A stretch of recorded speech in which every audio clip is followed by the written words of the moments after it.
नमस्कार साथियों, मैं मनीष माल आप सभी का आज की क्लास में तहे दिल से स्वागत और अभिनंदन करता हूं। मैं उम्मीद करता हूं कि आप सभी शानदार, जबरदस्त और जिंदाबाद होंगे और आप सभी की कक्षा 12 की जो तैयारियां हैं वो बिल्कुल धमाकेदार चल रही होंगी। और इन्हीं धमाकेदार तैयारियों को और भी धांसू बनाने के लिए आज हम लोग करने जा रहे हैं कक्षा 12 की राजनीति विज्ञान में समकालीन विश्व राजनीति की किताब का अध्याय 7 समकालीन विश्व में सुरक्षा का वन शॉट। बड़ा ही शानदार, जबरदस्त, जिंदाबाद वाला वन शॉट होने जा रहा है और बड़ा ही महत्वपूर्ण चैप्टर है और हमारे जीवन में भी ये मुद्दा हमेशा बना रहता है सुरक्षा का। तो आइए आज इसी सुरक्षा के मुद्दे को बिल्कुल सुरक्षित रूप से, सहज तरीके से अपन लोग क्लियर करने की कोशिश करेंगे कि सुरक्षा का जो ये टॉपिक है जिसमें से आपके बहुत सारे क्वेश्चंस पूछे जाते हैं, एक एक मार्क्स में, दो मार्क्स में, तो उनको आज सब कवर करने की कोशिश करेंगे। आज का वन शॉट, पूरा डिटेल जो वन शॉट है वो आपका होने जा रहा है। और अगर कोई बच्चा पूरे डिटेल में लेक्चर्स पढ़ना चाहता है तो उसके लेक्चर्स भी अवेलेबल बेटा। टोटल मैंने 8 लेक्चर इस चैप्टर के बना रखे हैं, तो आप लोग वो भी देख सकते हैं। चलिए अब भी शुरू करते हैं वन शॉट समकालीन विश्व में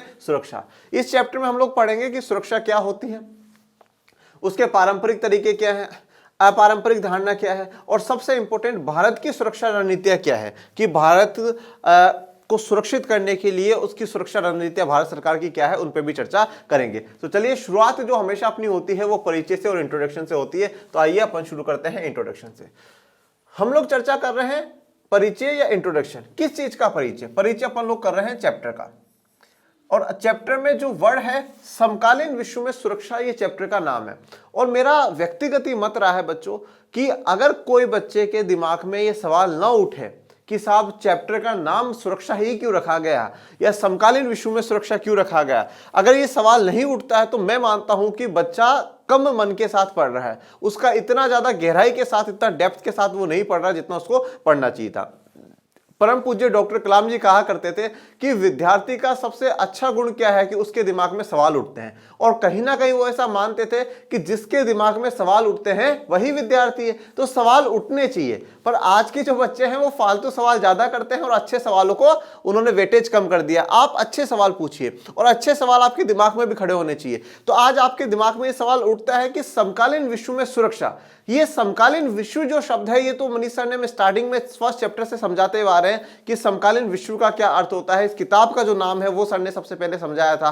तो समकालीन विश्व में सुरक्षा, ये जो सुरक्षा वर्ड है ये क्यों, इसकी चर्चा की आवश्यकता क्यों है, क्या है ये सुरक्षा, सिक्योरिटी, इसके ऊपर हम लोग चर्चा कर लेते हैं। तो अगर कहीं ना कहीं जो शुरुआत होती है वो तो चैप्टर के नाम से होती है। और मैं जैसे हमेशा कहता हूं कि जो चैप्टर का नाम होता है वो कम से कम, आप ये मान लीजिए, अगर कोई बच्चा चैप्टर का नाम समझ लेता है ना तो उसके अंदर क्या मैटर है उसको समझ लेता है। तो काफी हद तक मतलब पूरा जो निष्कर्ष होता है ना बच्चों, वो निष्कर्ष उस चैप्टर को नाम दिया जाता है। आज इसको समकालीन विश्व में सुरक्षा नाम दिया गया है, तो मतलब ये मान लीजिए ये चैप्टर में पूरा निष्कर्ष, पूरा निचोड़ निकाल करके इसको सुरक्षा नाम दिया गया होगा। पर ये सुरक्षा या सिक्योरिटी होती क्या? अब आज आप 12th के स्टूडेंट हैं और अगर कोई 12th का बच्चा मुझे ये बोले कि सर मुझे तो सुरक्षा का पता ही नहीं है, सुरक्षा शब्द मैंने तो आज पहली बार सुना है, जिस दिन मेरा जन्म हुआ था उस दिन से लेकर के आज तक पहली बार मैं आपके मुंह से सुरक्षा शब्द सुन रहा हूं, तो मैं मानता हूं भैया फिर तो ये जो बच्चा है वो अपने ग्रह का नहीं है, वो और किसी ग्रह से ही आया है क्योंकि ऐसा हो ही नहीं सकता कि सुरक्षा शब्द आपने ना सुना हो। हम हमेशा सुनते हैं कि मैं सुरक्षित हूं या नहीं हूं, मुझे यहाँ पे सुरक्षित रहता हूं, मैं सेफ हूं या नहीं हूं, ऐसे शब्द आपने सुने होंगे। ठीक है, ये हमारा जो मुद्दा है ये देश की सुरक्षा का मुद्दा है। महिला सुरक्षा की बहुत सी बार चुनाव में बात होती है कि महिला सुरक्षित होनी चाहिए, ठीक है ना। तो ये जो सुरक्षा का शब्द है ये आपने कभी ना कभी किसी ना किसी संदर्भ में जरूर सुना होगा। नहीं सुना तो फिर मैंने आपको बता दिया कि आप इस ग्रह के नहीं हैं, आप पृथ्वी के नहीं है, आप मंगल ग्रह से आए हैं। और अगर आप मंगल ग्रह से आए हैं तो हमें बता दीजिएगा भैया वहां पर पानी वानी है या नहीं है, ठीक है ना। जो हमारे साइंटिस्ट इतनी मेहनत कर रहे हैं वो थोड़ी मेहनत कम हो जाए, मैं बोल दूंगा साइंटिस्टों को कि मैसेज कर दूंगा कि सर, ऑनरेबल सर, मेरा एक स्टूडेंट है वो कहता है सर मुझे नहीं बताता और मैं इस ग्रह का हूं नहीं ठीक है ना। तो अपन और आपको फिर अच्छा खासा अवार्ड भी मिलेगा कि हाँ देखो भाई बच्चे ने इतनी बड़ी मदद करी है। चलिए तो सुरक्षा, सिक्योरिटी की बात करते हैं। तो इस सुरक्षा का हम शब्द बहुत सी बार सुनते हैं। देखिए, सुनते हम बहुत कुछ है, हम लोकतंत्र के बारे में भी बचपन से सुनते आते हैं, डेमोक्रेसी, पर सही मायने में किसी को डेमोक्रेसी का मतलब नहीं पता होता। हम गणतंत्र दिवस मनाते हैं, लोगों को गणतंत्र दिवस में गणतंत्र शब्द का अर्थ नहीं पता होता कि गणतंत्र क्यों मनाया जाता है, ठीक है ना। तो काफी कुछ सुनते हैं पर उनको एग्जैक्ट जो उसका मीनिंग होता है ना वो नहीं पता होता। इसी प्रकार से सुरक्षा के बारे में हम लोग भी बहुत कुछ सुनते हैं, पर अगर कोई हमें ये बोले कि सुरक्षा को आप डिफाइन करो कि क्या है सुरक्षा, तब हम डिफाइन करते समय थोड़ा सा रुक जाते हैं कि यार कैसे बताऊं सुरक्षा, मुझे पता तो है क्या होती पर बता नहीं पा रहा हूं क्या है। तो वो जब हम कहते हैं ना बता नहीं पा रहे हैं, तो बता नहीं पा रहे हैं तो दो कंडीशन होती है, या तो सच में ही उस सवाल का स्तर इतना लो है कि समझ में नहीं आ रहा मैं कैसे बता दूं, या ऐसा है कि इतना अच्छा लेवल नहीं है मेरा बताने का कि मैं एक्सप्लेन कर सकूं। तो इसलिए हमें उसकी जो प्रॉपर डेफिनेशन है वो पता होनी चाहिए जिससे कि हम किसी व्यक्ति को एक्सप्लेन कर सके। तो अब ये जो सुरक्षा क्या है, ये सवाल सबसे पहले किताब ने ही उठा दिया है। ये क्वेश्चन, इसी क्वेश्चन से शुरुआत अगर चैप्टर कर रहा है तो अपन ज्यादा यहां डिस्कशन नहीं करेंगे, हम सीधा जो चैप्टर क्या बताता है उसके डिस्कशन की तरफ बढ़ते हैं। आइए आगे चर्चा करते हैं कि सुरक्षा क्या है। सुरक्षा का बुनियादी अर्थ है खतरे से आजादी। देखिए सुरक्षा का जो बुनियादी अर्थ है, अगर हम मेन मीनिंग जानने का प्रयास करें कि सुरक्षा का मतलब क्या होता है, वो है खतरे से आजादी। आजादी का अर्थ तो आपको बताया फ्रीडम होनी चाहिए, ठीक है ना, बिल्कुल फ्रीडम होनी चाहिए, हम स्वतंत्र होने चाहिए। और स्वतंत्रता किससे? खतरे से। खतरे का मतलब किसी भी प्रकार का कोई डेंजर हो हमारे, ठीक है ना। खतरे का अर्थ क्या होता है बेटा? खतरे का अर्थ ये होता है कि उससे हमारे जीवन को बहुत बुरी तरीके से प्रभावित होगा। हो सकता है कि हमारा जीवन पूर्ण रूप से नष्ट भी हो जाए। आज हम कहते हैं कि कोरोना महामारी आई थी, तो कोरोना महामारी में हमें खतरा था। क्यों था? क्योंकि उसमें हमारे जीवन नष्ट होने तक की संभावना थी, हम मर तक सकते थे, ठीक है। इसके अलावा हम कहते हैं, जैसे आपने बहुत सी बार सुना होगा, घर पे माता पिता कहते हैं नहीं बेटा हेलमेट निकाल के लगा के जाया कर, ठीक है। या जो हमारे माननीय जो पुलिस विभाग के जो लोग हैं वो हर जगह लोगों को कहते हैं भाई हेलमेट लगाओ। क्यों कहते हैं? क्योंकि उससे हमारे नहीं लगाएंगे तो हमें खतरा है। कैसा खतरा है? हमारी जान जा सकती है। तो खतरे का मतलब क्या है? जो हमारे अस्तित्व को, हमारी लाइफ को खत्म करने तक की संभावना पैदा कर सके, वो खतरा है, वो डेंजर है। तो इस प्रकार का खतरा है। और एक प्रकार से हम कहें तो एक प्रकार का मन में डर भी है। किस प्रकार का डर है? कि साहब मेरा जीवन खत्म हो जाएगा, ये डर है। अगर इस खतरे से, इस डर से हमें आजादी मिल जाती है तो हम क्या कहेंगे? हम सुरक्षित हैं, हम सुरक्षा में हैं। आज एक बात बताता हूं, मैं आपको उदाहरण के तौर पे बताता हूं। हम जब छोटे बच्चे थे तब अंधेरा हुआ करता था और तेज बारिश आया करती थी, बिजली चमका करती थी, ठीक है ना। तो हमें डर लगता था, हम रोने लग जाते थे। किस चीज का डर था? और वो बिजली मुझ पे गिर जाएगी, और अंधेरे में हाउ हाउ आ जाएगा, मुझे खा जाएगा, है ना। ऐसा डर रहता था ना मन में। अब उस डर के प्रति जब हमें सुरक्षा कहां मिलती थी? मम्मी के पास भागते जाते थे, मम्मी, और अपनी आवाज सुन के मम्मी भागती थी, अरे मेरा बेटा, मेरी बेटी रो रही, हमें गोद में ले लेती और यूं यूं यूं जो सोल या कम्बल जो भी होता था उसमें यूं कर लेती, अपन चुप हो जाते थे।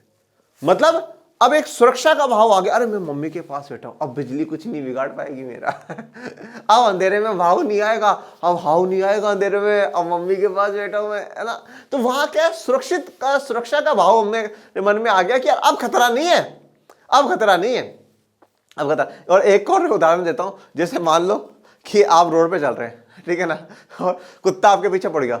तो जब कुत्ता पीछे पड़ा था और भागते भागते कुत्ता पड़ गया तो भाग रहे, और फिर जैसे घर आ गया और घर में आप घुस गए, उसके बाद आप शेर हो जाता, इधर अब बताओ ठीक है ना। अब वहां सुरक्षा का भाव आ गया, अब ये कुत्ता अपन को हानि नहीं पहुंचा सकता। तो इस प्रकार से जब हम सुरक्षा का भाव ये है कि हम उस डर से, उस खतरे से बाहर आ जाए, तो वो सुरक्षा है बेटा। तो खतरे से आजादी मिल जाना ही सुरक्षा होती है।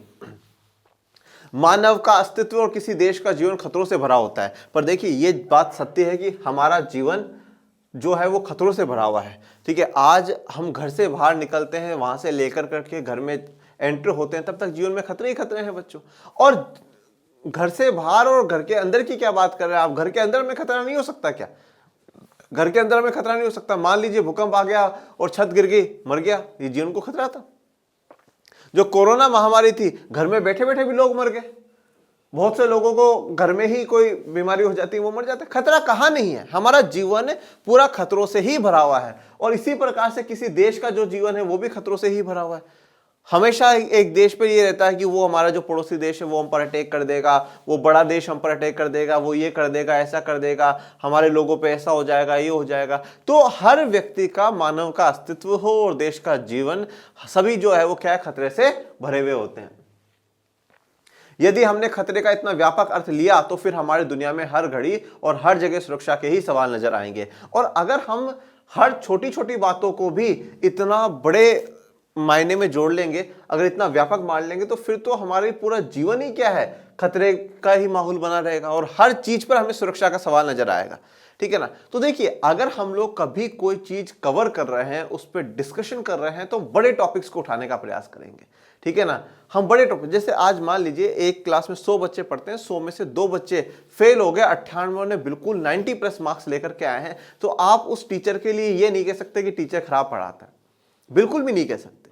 पर अगर के सिर्फ 2 ही बच्चों के 90 प्लस आए और 98 बच्चे फेल हुए, तब सवाल उठ सकता है। तो यहां पर माइनर पे इतना फोकस नहीं होगा, मेजर पे फोकस होगा। इसी प्रकार से क्या है, ये जब सुरक्षा की बात कर रहे हैं, तो अगर आप हर छोटे छोटे खतरों को जोड़ने लग जाएंगे, तो यूं तो हमारी पूरा जो जीवन है वो खतरों से ही भरा हुआ है, और हर चीज पर सुरक्षा का सवाल खड़ा हो जाएगा कि साहब यहां भी सुरक्षा, वहां भी सुरक्षा। क्योंकि मैंने क्या कहा, आप घर से बाहर निकल रहे हो, वहां से लेकर करके हर जगह आपको सुरक्षा की आवश्यकता है, हर जगह डर है, हर जगह खतरा है। कहां कहां सुरक्षा का सवाल उठाओगे। फिर मुद्दा यह आता है कि सुरक्षा ऐसे स्थानों की होनी चाहिए, ऐसे मुद्दों पर होनी चाहिए जहां पर मानव के केंद्रीय मूल्यों को चोट होती हो, जहां पर मानव का अस्तित्व पूर्ण रूप से खतरे में आ जाता हो, तब वहां पर हम उनको काउंट करेंगे कि यहां पर सुरक्षा का मुद्दा उठना चाहिए। और एक बात हमेशा ध्यान रखिएगा, एक पॉलिटिकल साइंस के स्टूडेंट होने के नाते भी, कि हम लोगों को कभी भी कोई भी चीज है ना, बिना कंडीशन जाने हम उस पर कुछ भी बोले तो वो गलत बात है। बिना कंडीशन जाने हम उस पर कुछ भी बोले तो वो गलत बात है। इसी प्रकार से अगर हम सुरक्षा की चर्चा करते हैं, तो हमें स्थिति, हमें कंडीशन जानना जरूरी है कि भैया वहां पर उस व्यक्ति को इतनी सुरक्षा की आवश्यकता क्यों है, उसको क्यों है, मुझे क्यों नहीं, या मुझे क्यों है और उसको क्यों नहीं। कंडीशन पर डिपेंड करता है, कंडीशन पे डिपेंड करता है। आज हमारे देश के माननीय राष्ट्रपति जी, माननीय प्रधानमंत्री जी, मुख्यमंत्री, मंत्री जी, इन लोगों को हाई अलर्ट सुरक्षा दी जाती है सरकार की तरफ से, उनको सुरक्षा दी जा रही है। हर एक आम व्यक्ति को तो नहीं मिल रही इतनी सुरक्षा। क्यों? क्योंकि वो बड़े पद पे बैठे हुए, वो करोड़ों लोगों का प्रतिनिधित्व कर रहे हैं वो लोग, तो उनको सुरक्षा की आवश्यकता है। तो यहां पर हमने क्या देखा, कंडीशन देखा कि हां साहब वो किसी पद पर है इसलिए सुरक्षा मिल रही। और इसी प्रकार से अगर आज किसी व्यक्ति को कोई जान से मारने की धमकी आ जाती है, या कोई ऐसा लेटर मिल जाता है, तो उसको भी पुलिस प्रशासन सुरक्षा देता है, उसके घर पे गार्ड खड़े करेगा, उसको पूरी सुरक्षा मिलेगी। क्यों? क्योंकि उसको धमकी मिली हुई है, मुझे नहीं मिली हुई तो मुझे सुरक्षा नहीं है। ठीक है ना। तो सुरक्षा के जो मुद्दे हैं वो बड़े हाई लेवल पे देखे जाएंगे, और बाकी बेसिकली कंडीशंस पर तो निर्भर होता ही है बेटा, कंडीशंस बड़ा महत्वपूर्ण होती है। इसी कारण जो लोग सुरक्षा विषयक अध्ययन करते हैं, तो जो सुरक्षा के मुद्दों पर अध्ययन करते हैं, उनका कहना है कि केवल उन चीजों को सुरक्षा से जुड़ी चीजों का विषय बनाया जाए जिनसे जीवन के केंद्रीय मूल्यों को खतरा हो। तो अब वो लोग ये कहते हैं कि सिर्फ और सिर्फ उन्हीं चीजों को सुरक्षा से जुड़ी चीजों का विषय बनाया जाए जिनसे जीवन के केंद्रीय मूल्यों को खतरा होता हो, जिनसे जीवन के केंद्रीय मूल्य जो है उनको खतरा हो। अब जीवन के केंद्रीय मूल्य को खतरा हो, अब सबसे बड़ा सवाल आता है कि केंद्रीय मूल्य क्या भैया। ठीक है ना। जीवन के केंद्रीय मूल्य को खतरा हो तो फिर ये केंद्रीय मूल्य क्या है। देखिए, केंद्रीय मूल्य के खतरों की अगर हम लोग बात करें, केंद्रीय मूल्यों का अर्थ कहीं ना कहीं, जो मैं मानता हूं, हमारा अस्तित्व अगर खत्म होने के खतरे में आ जाए तो वो हमारा केंद्रीय मूल्य मैं मानता हूं। ठीक है ना। आज जैसे बहुत से लोग गरीबी से मर जाते हैं, भूखमरी से मर जाते हैं, तो ये इस पे विचार करने की आवश्यकता है। महामारी से काफी लोग हैं जो वो मर जाते हैं, तो ये विचार करने की। किसी चीज से कोई पूरी प्रजाति नष्ट हो जाए तो वो फिर वहां केंद्रीय मूल्यों को बात आ जाएगी। तो केंद्रीय मूल्यों को खतरा हो, अगर हम कहें कि पूरा अस्तित्व ही खत्म होने की बात हो, तो वहां पर हमें सुरक्षा में जोड़ लेना चाहिए। सुरक्षा का रिश्ता फिर बड़े गंभीर खतरों से है। ऐसे खतरे जिनको रोकने के उपाय न किए गए तो हमारे केंद्रीय मूल्यों को अपुण्य क्षति पहुंचेगी। तो सुरक्षा का रिश्ता बड़े गंभीर खतरों से है, बहुत ही ज्यादा जो खतरनाक खतरे हैं ना, उनसे है। और अगर इनको अपन ने नहीं रोका तो हमारे केंद्रीय मूल्य को अपुण्य क्षति पहुंचेगी। इसका मतलब क्या हुआ? नुकसान। और इसका मतलब है ऐसा जिसकी आप वापस भरपाई नहीं कर सकते। ऐसा नुकसान हो जाएगा जिसकी वापस भरपाई नहीं हो पाएगी। अगर आपने अब भी कंट्रोल नहीं करा, अभी आपने उन नुकसानों को रोकने का प्रयास नहीं करा, तो इतना नुकसान हो जाएगा जिसकी भरपाई वापस नहीं हो पाएगी। ठीक है। जैसे आज हम लोग कहते हैं कि ग्लोबल वार्मिंग हो रही है, ठीक है ना, भूमंडलीय तापन हो रहा है। इस भूमंडलीय तापन के कारण बड़ी बड़ी समस्याएं हमें सामना करनी पड़ रही है। और अगर अब भी हम लोगों ने इन ग्लोबल वार्मिंग पे, ग्रीन हाउस गैसेस पे रोक नहीं लगाई, तो आने वाले समय में हमारे पृथ्वी का जो भविष्य है वो बड़ा संकट में है और इतना नुकसान हो जाएगा जिसकी भरपाई जीवन में मानव कभी नहीं कर पाएगा। तो केंद्रीय मूल्य को जो चीजें हानि पहुंचाए वो बड़े गंभीर खतरों में होगी। ये तो बात ठीक है, फिर भी हमें ये स्वीकार करना चाहिए कि सुरक्षा अपने आप में भुलैयादार धारणा है। देखिए ये लास्ट में बात सुन लीजिए कि सुरक्षा अपने आप में भुलैयादार धारणा है। धारणा का मतलब क्या होता है बेटा? धारणा का मतलब एक प्रकार से आप कह सकते हैं एक आइडिया है, एक विचार है, नोशन है। तो सुरक्षा भुलैयादार धारणा है। भुलैयादार धारणा होने का मतलब क्या है? एग्जैक्टली हम ये नहीं कह सकते कि ये सुरक्षा का मुद्दा है और ये नहीं है। भुलैयादार है, कभी कंडीशंस के ऊपर वहां सुरक्षा की बात हो सकती है, वहां पर नहीं हो सकती। ठीक है, भुलैयादार जो धारणा है वो ही है। और आप इसमें भूल ना जाओ, इसमें आप घूम घूम के भुलैयादार ना बन जाओ, इसलिए अपन इसको आसान तरीके से समझेंगे और बड़े ही इजी तरीके से आपके माइंड में सेट कर देंगे। चलिए आइए सुरक्षा की विभिन्न धारणाओं को दो कोटियों में रखकर समझने की कोशिश करते हैं, यानी सुरक्षा की पारंपरिक और अपारंपरिक धारणा। तो अब जो सुरक्षा की अलग अलग धारणा है उनको दो कोटियों में, मतलब दो ग्रुपों में रखते हैं। एक है सुरक्षा की पारंपरिक धारणा और दूसरी है सुरक्षा की अपारंपरिक धारणा। ठीक है, तो पहले पारंपरिक की चर्चा करेंगे, ट्रेडिशनल सिक्योरिटी नोशन है, और सेकेंड है नॉन ट्रेडिशनल सिक्योरिटी नोशन है, उनकी चर्चा करेंगे। चलिए एक एक करके अब चर्चा शुरू करते हैं।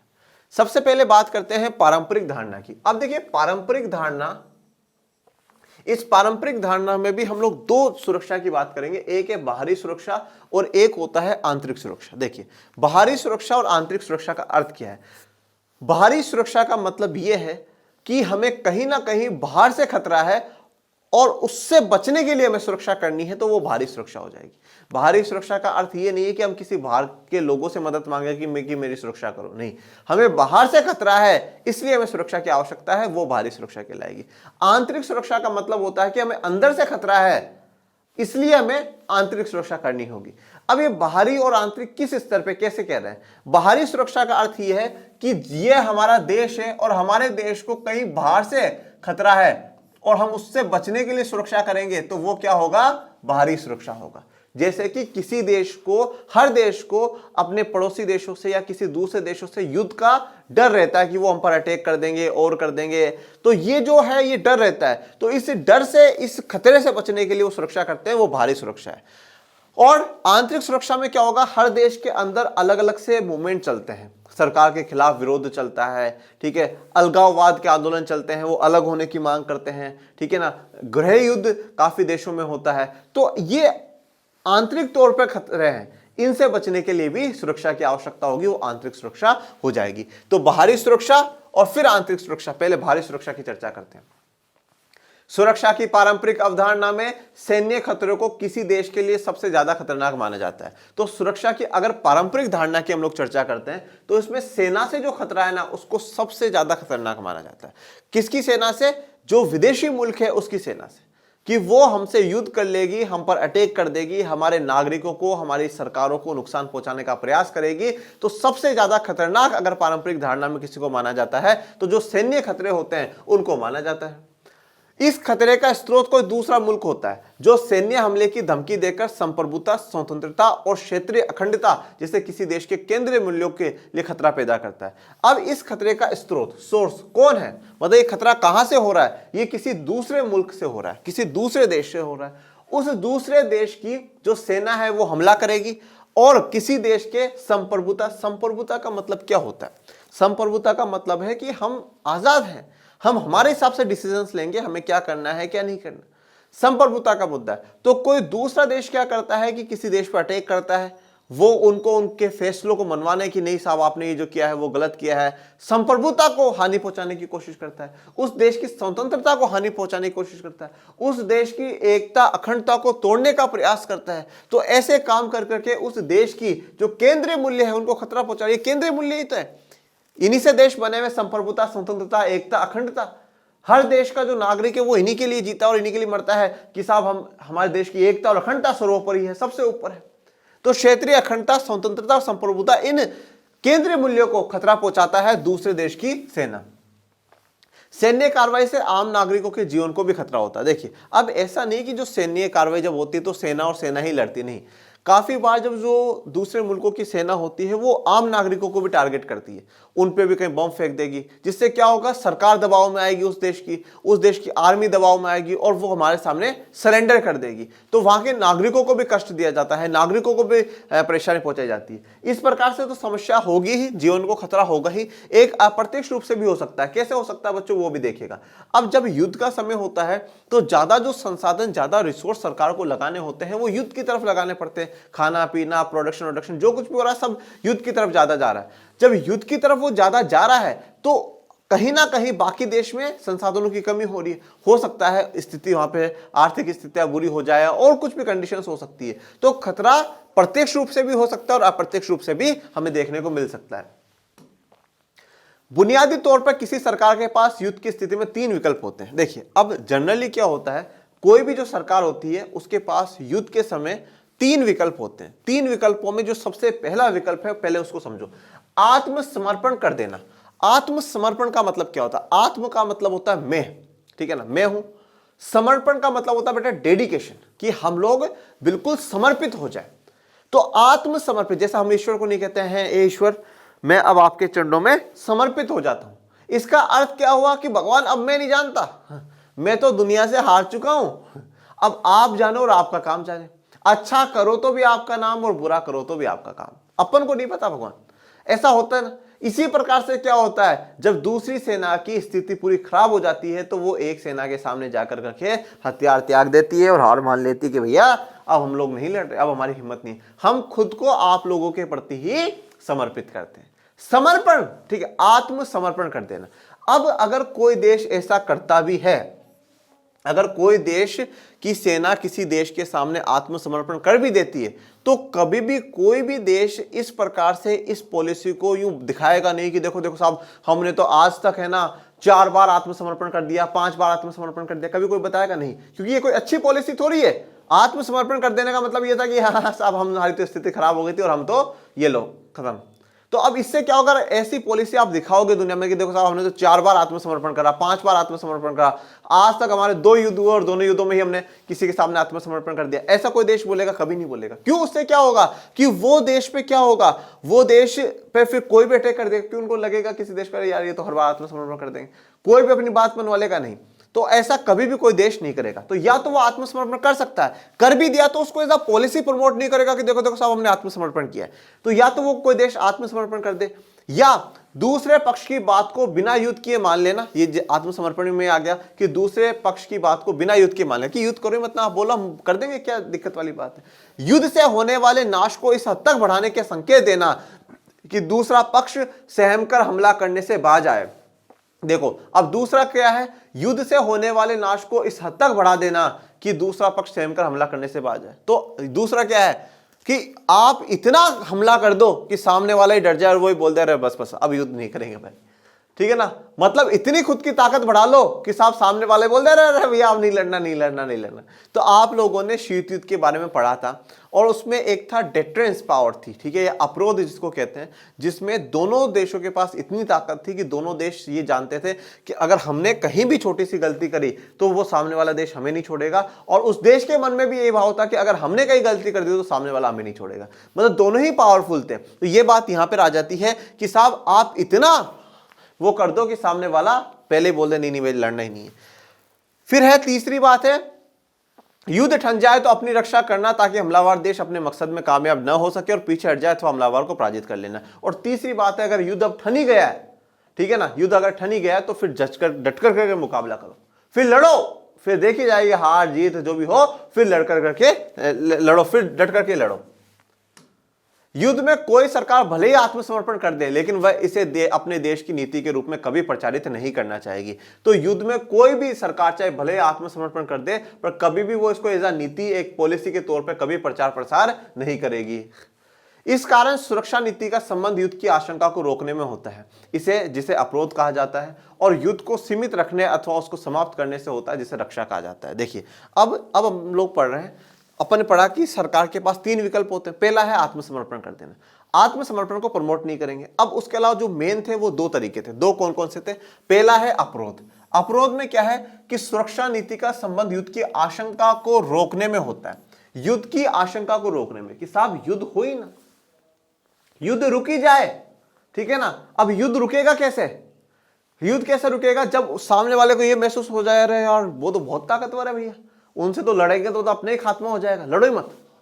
तो अपने आप को ज्यादा पावरफुल बना देना, अपने आप को ज्यादा पावरफुल बनाना। देखो अपन लोग है ना, जो मानव का स्वभाव होता है ना, मानव का स्वभाव क्या होता है बेटा, मानव क्या करता है जीवन में, दूसरे को गिराने की कोशिश करता है, और ये हर जगह होता है, ठीक है ना। आपका खास से खास व्यक्ति गिराने की कोशिश, अरे यार वो ऐसा हो गया। हम कभी बार सुनते भी हैं, काफी लोग जो है जादू टोने भी करते हैं और भी करते हैं लोगों पे, अरे यार वो तो ऐसे कर रहा है, वो ऐसे कर रहा है, लोगों को बोलेंगे अरे वो तो गलत व्यक्ति, दूसरे को गिराने की कोशिश कर रहे हैं। और होना क्या चाहिए, हम दूसरे को ना गिराए, हम खुद का स्तर सुधार लें। क्योंकि अगर आज हम यहां हैं और वो यहां है तो हम उसको यहां लाने की प्रयास कर रहे हैं, हम वहीं रहना चाहते हैं। नहीं, होना क्या चाहिए, हम इससे यूं ऊपर आ जाए, हम भी तो ऊपर जा सकते हैं ना। तो वही बात यहां पर है कि खुद को ताकतवर बना लो, वो लड़ेंगे नहीं तो वो अपरोध का भाव आ जाएगा। और युद्ध को सीमित रखने अथवा उसको समाप्त करने से होता है, और युद्ध को सीमित मतलब लिमिट कर दो इतना ही होगा, या समाप्त करने का, उसको रक्षा कहा जाता है। आप लड़ोगे तभी तो युद्ध सीमित होगा, और आप लड़ोगे तभी तो क्या होगा कि वो समाप्त होगा। परंपरागत सुरक्षा नीति का एक तत्व और है, इसे शक्ति संतुलन कहते हैं। देखिए अब परंपरागत सुरक्षा नीति का देखो, दो तो अपन ने देख लिया, अपरोध हो गया, रक्षा हो गया, ये दो तत्व हैं। या तो आप खुद को ताकतवर बना लो इतना कि सामने वाला लड़े ही ना, या युद्ध हो गया तो वो सीमित हो जाए, समाप्ति कर दो सामने वाले को, मतलब वो रक्षा करना। तीसरी बात आती है बेटा शक्ति संतुलन करने की। शक्ति संतुलन करना, शक्ति संतुलन क्या होता है उसको देखिए। कोई देश अपने अड़ोस पड़ोस में देखने पर पाता है कि कुछ मुल्क छोटे हैं तो कुछ बड़े हैं, इससे इशारा मिल जाता है कि भविष्य में किस देश से उसे खतरा हो सकता है। तो हम अड़ोस पड़ोस में हर देश देखता है कि ये छोटा है, ये बड़ा है, ये देश हमें खतरा पहुंचा सकता है, ये देश हमें नहीं पहुंचा सकता, या पूरी दुनिया में ये ताकतवर देश है, ये हमें खतरा पहुंचा सकता है, ये नहीं पहुंचा सकता। तो व्यक्ति, सरकार क्या करती है, शक्ति संतुलन करने का कोशिश करती है, पावर को बैलेंस करने की कोशिश करती है। वो सोचती है कि अगर हमें इस देश से खतरा है और इसके संबंध उसके साथ है तो हम इस देश के साथ संबंध बना लें, या हम क्या करें, हम किसी ऐसे देश के साथ संबंध बना के रखें जो बैलेंस में चलता रहे, या जिसके साथ हमारे थोड़े से वाद विवाद है उनके साथ संबंधों को सुधार लाने की कोशिश करें। तो शक्ति को संतुलित करने का, पावर को बैलेंस करने की कोशिश की जाती है। आइए और देखते हैं इसमें आगे।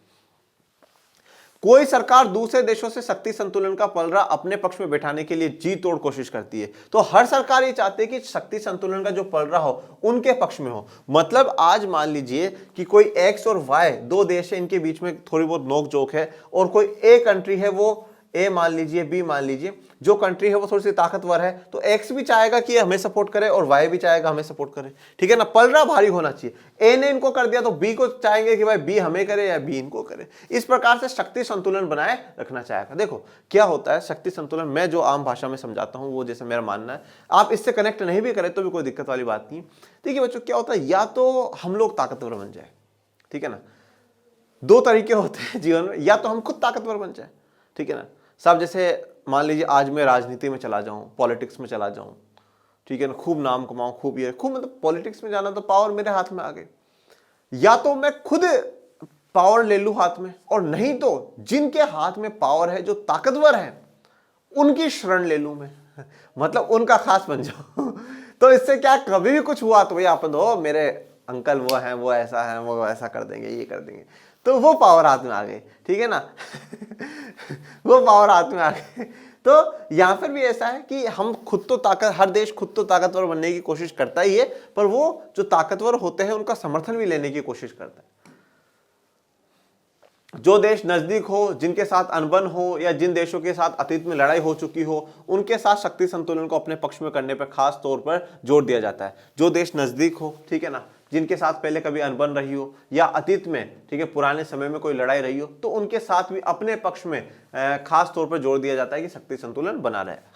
शक्ति संतुलन बनाए रखने की यह कवायद ज्यादातर अपनी सैन्य शक्ति बढ़ाने की होती है, लेकिन आर्थिक और प्रौद्योगिकी की ताकत भी महत्वपूर्ण है, क्योंकि सैन्य शक्ति का यही आधार है। देखिए अब शक्ति संतुलन बनाए रखने के लिए सबसे जो इंपॉर्टेंट जोर दिया जाता है वो किस पे, सैन्य शक्ति को बढ़ाने के लिए, कि जो सेना की ताकत है उसको बढ़ाने के लिए।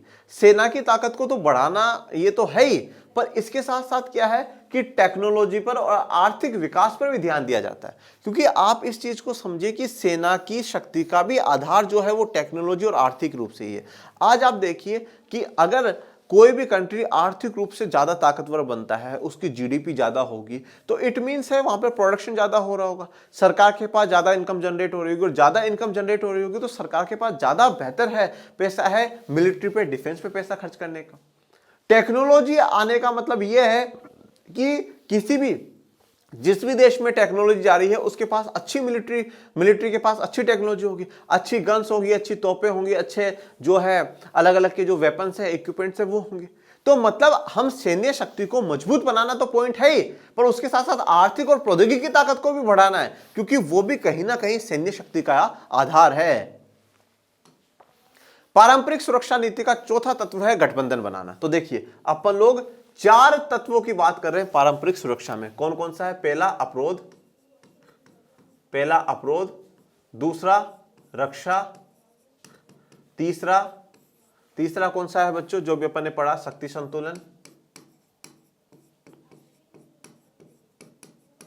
संतुलन, और चौथा है गठबंधन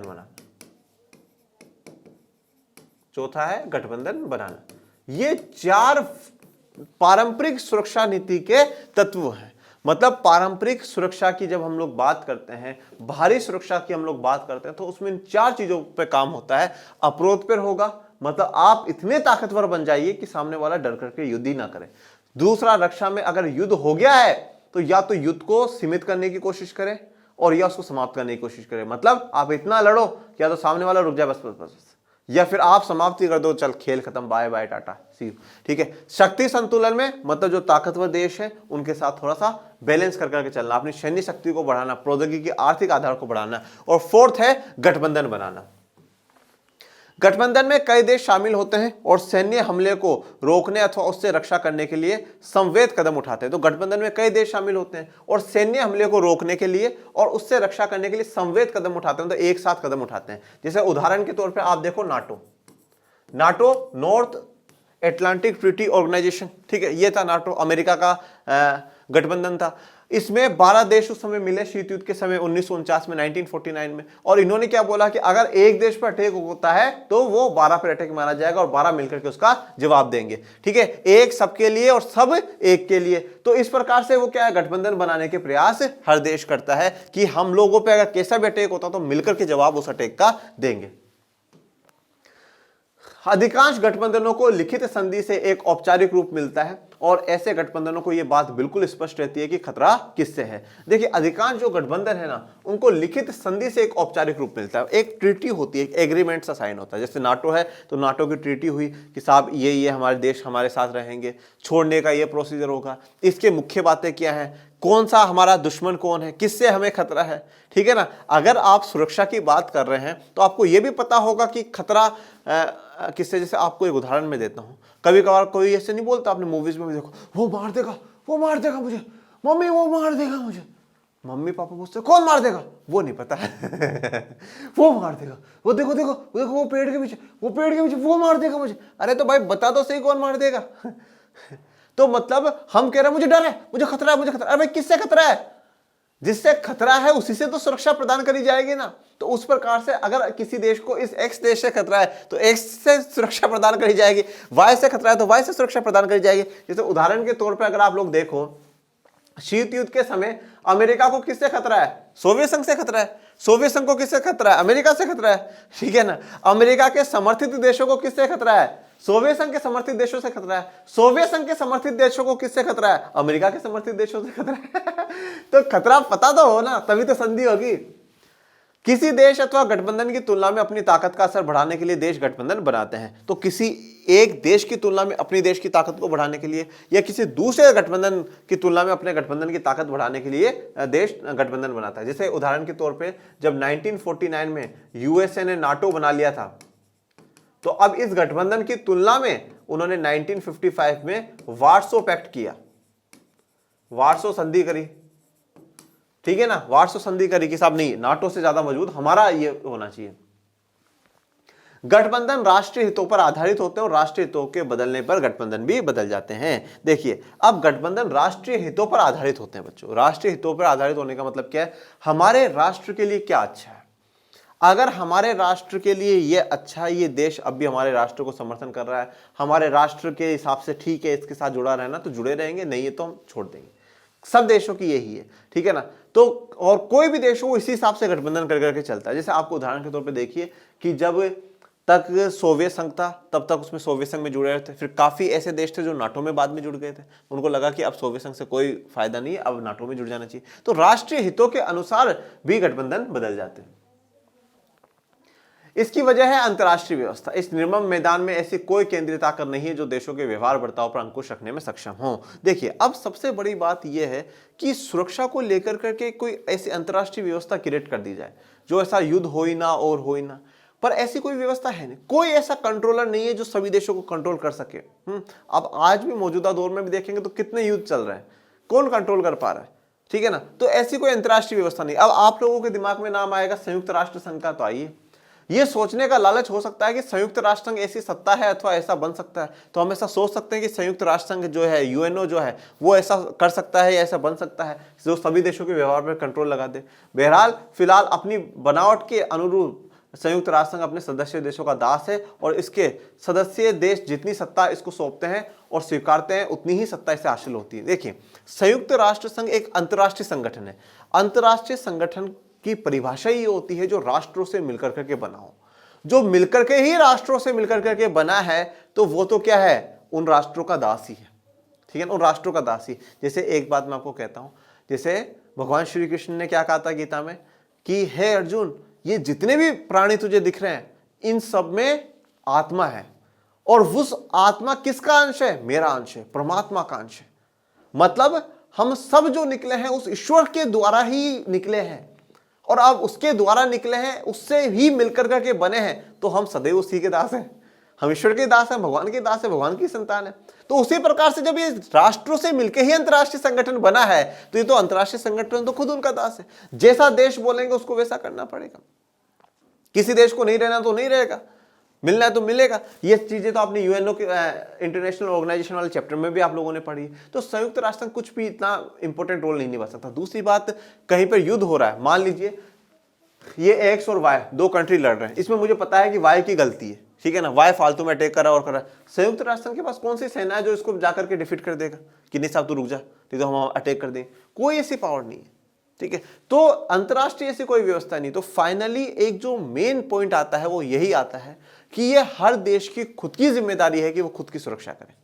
किसी दूसरे पे छोड़ देना कि नहीं साहब वो अंतरराष्ट्रीय व्यवस्था बैठी है, ये है वो नहीं, कुछ भी नहीं, खुद को ही अपनी सुरक्षा करनी होगी। अतः विश्व राजनीति में हर देश को अपनी सुरक्षा की जिम्मेदारी खुद उठानी होती है। यही आखिरी का निष्कर्ष है कि हर देश को खुद की सुरक्षा खुद ही करनी होगी, कोई अंतरराष्ट्रीय संगठन या कोई कुछ भी नहीं कर सकता है। ओके, चलिए, तो अब हम लोगों ने बाहरी सुरक्षा पढ़ लिया। अब आ जाइए पारंपरिक धारणा की आंतरिक सुरक्षा पर। अब सवाल आता है कि क्या सिर्फ और सिर्फ खतरे बाहर से ही होते हैं, अंदर कोई भी खतरा नहीं है? देश के अंदर किसी प्रकार का कोई खतरा नहीं? बिल्कुल है साहब। तो क्या यह आंतरिक सुरक्षा का जो मुद्दा है क्या महत्वपूर्ण है? तो देखिए, सेकेंड वर्ल्ड वॉर के बाद अगर देखा जाए तो ये जो यूरोपियन कंट्रीज हैं या अमेरिका है, इन लोगों को यह था कि हम अंदर से पूरे वेल सेटल्ड है, हम अच्छे से सेटल्ड है, हमारे देश में कोई किसी प्रकार का कोई खतरा नहीं है, कोई अलगाववाद का भाव नहीं है किसी में, सब बढ़िया है, सब में राष्ट्रवाद के ही भाव भरे पड़े हैं, सब बढ़िया है, कोई अंदर से खतरा नहीं है। तो इन्होंने सारा का सारा जो फोकस कराना वो बाहरी सुरक्षा पे करा, क्योंकि सेकेंड वर्ल्ड वॉर के बाद सबसे पहला तो चैलेंज यूरोपियन कंट्रीज के लिए ये था कि वो खुद का विकास करे, खुद का डेवलपमेंट करे, आर्थिक विकास हो, वहां की प्रौद्योगिकी, वहां का टेक्नोलॉजी का विकास हो। और जब अमेरिका की उसको हेल्प मिल गई और शीत युद्ध शुरू हो गया तो शीत युद्ध में फिर यह था कि बाहर के देशों से ही खतरा है, आंतरिक सुरक्षा पे इतना ज्यादा फोकस नहीं करा गया। पर फिर भी देखते हैं आंतरिक सुरक्षा का क्या मुद्दा है। इसी कारण सुरक्षा की परंपरागत धारणा का जरूरी रिश्ता अंदरूनी सुरक्षा से भी है। तो अंदरूनी सुरक्षा या आंतरिक सुरक्षा भी एक महत्वपूर्ण पॉइंट है। दूसरे विश्व युद्ध के बाद से इस पहलू पर ज्यादा जोर नहीं दिया गया, तो इसका कारण यही था कि दुनिया के अधिकांश ताकतवर देश अपनी अंदरूनी सुरक्षा के प्रति कमोबेश आश्वस्त थे। हमने पहले कहा था कि संदर्भ और स्थिति को नजर में रखना जरूरी है। देखिए, अब दूसरे विश्व युद्ध के बाद इस पहलू पर ज्यादा जोर नहीं दिया गया, क्योंकि अधिकांश जो ताकतवर देश है वो अपनी अंदरूनी सुरक्षा और प्रति वे कमोवेश आश्वस्त है कि भाई अंदरूनी सुरक्षा तो है। अंदरूनी सुरक्षा के बारे में कौन सोचता है, ठीक है ना। जैसे हम जैसे मैं आपको एक बात बताता हूँ, उदाहरण के तौर पर बता रहा हूँ। अपन जो लोग हैं, अपन जो मानव है, हर व्यक्ति क्या करता है, बाहर से अच्छा दिखने का प्रयास करता है।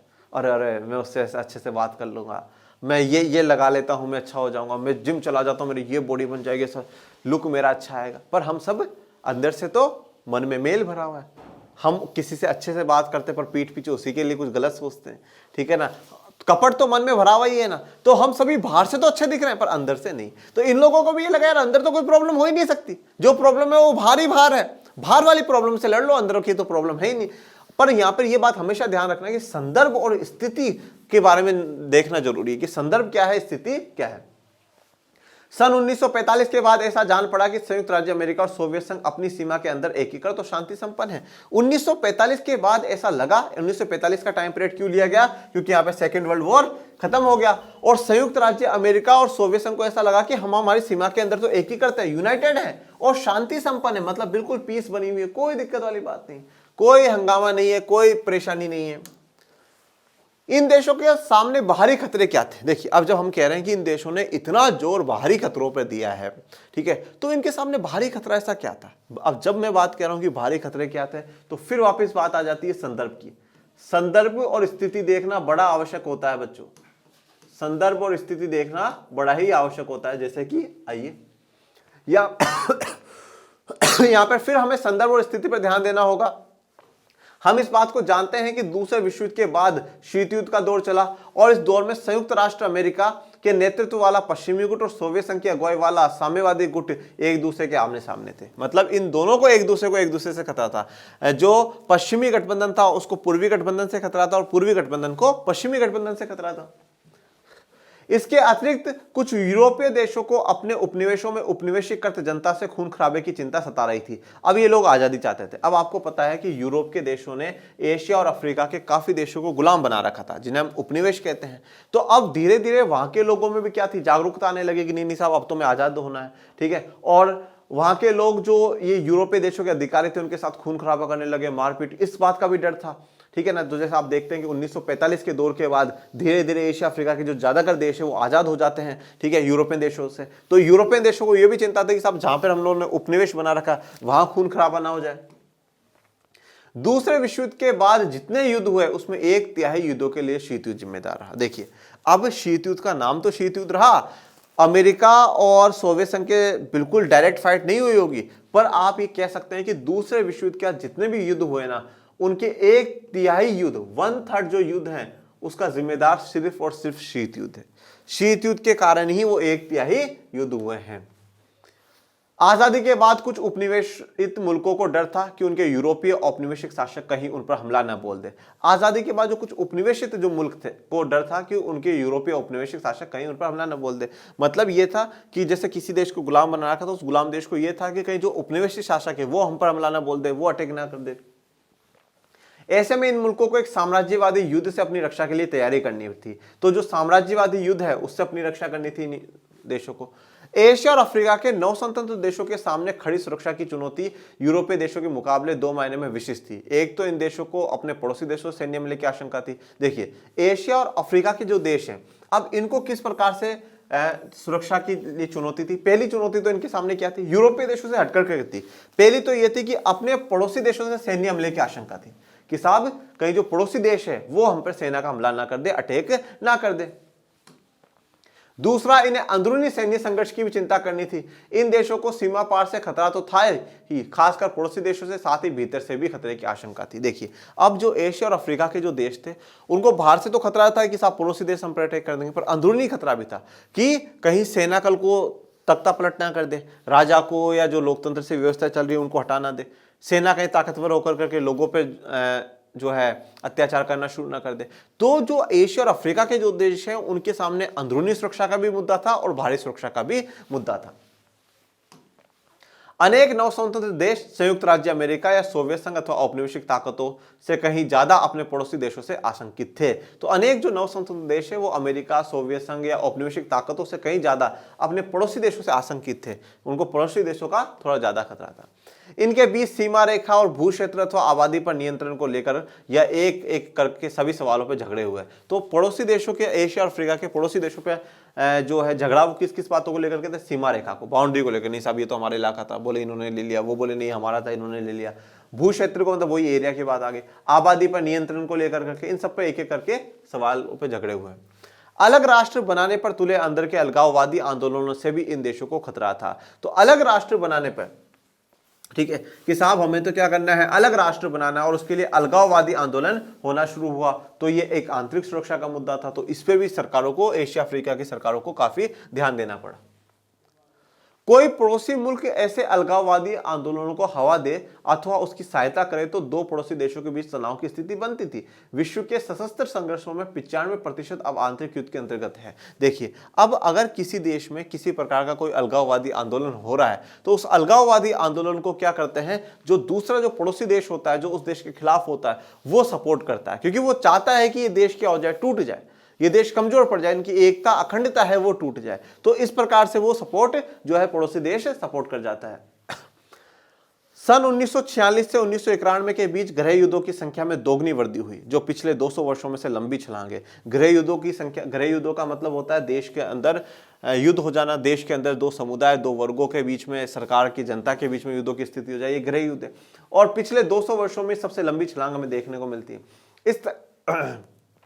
इस तरह पड़ोसी देशों से युद्ध और आंतरिक संघर्ष नवस्वतंत्र देशों के सामने सुरक्षा की सबसे बड़ी चुनौती थे। तो इस तरह अगर देखें तो पड़ोसी देशों से युद्ध होना और आंतरिक संघर्ष ये नवस्वतंत्र देशों के सामने सुरक्षा की बड़ी चुनौती हमें देखने को मिलते हैं। चलिए अब बात करते हैं सुरक्षा के पारंपरिक तरीके। हम लोगों ने धारणा तो पढ़ ली, पारंपरिक धारणा पढ़ ली और अपारंपरिक धारणा पढ़ ली, ठीक है ना। अब सबसे इंपॉर्टेंट बात करते हैं सुरक्षा के पारंपरिक तरीके, या अगर मैं कहूं अब हम लोग बात करेंगे कॉपरेशन की या सहयोग की, कि ये जो हम सुरक्षा की बात कर रहे हैं, देखिए आंतरिक सुरक्षा की जब बात आती है ना, वहां तो जो एक मेन पावर है वो सरकार है। सरकार कैसे न कैसे कंट्रोल कर सकती है। अगर दो समुदायों के बीच में झगड़ा चल रहा है तो सरकार बिठा करके बात कर सकती है, भाई किस बात का झगड़ा है, बैठो आओ आपकी बात मान लेते हैं, आपकी भी बात मान लेते हैं। कोई अलगाववादी आंदोलन हो रहा है तो उनसे पूछे कि भाई तुम क्या परेशानी हो रही है, क्यों तुम ऐसा आंदोलन कर रहे हो, आप बैठ करके बात करते हैं। तो हम जब ये कह रहे हैं कि आंतरिक सुरक्षा का मुद्दा है, तो वहां पर एक ऐसी इकाई हमें नजर आ रही है जो समस्या का समाधान कर सकती है, वो है सरकार। क्योंकि सरकार इस समुदाय की भी है, उस समुदाय की भी है, इस इलाके की भी है, उस इलाके की भी है, वो तो सबकी है। पर जब अंतरराष्ट्रीय स्तर पर देखते हैं तो कोई ऐसी इकाई नजर नहीं आती ना। इसलिए सबसे बड़ा सहयोग अगर कहीं करने की आवश्यकता है तो वो बाहरी सुरक्षा पर है। तो आइए देख लेते हैं सुरक्षा के पारंपरिक तरीके क्या है। सुरक्षा की परंपरागत धारणा में स्वीकार किया जाता है कि हिंसा का इस्तेमाल यथासंभव सीमित होना चाहिए। युद्ध के लक्ष्य और साधन दोनों से इसका संबंध। देखिए, सुरक्षा की परंपरागत धारणा में इसको स्वीकार किया गया है कि हिंसा का इस्तेमाल यथासंभव सीमित होना चाहिए।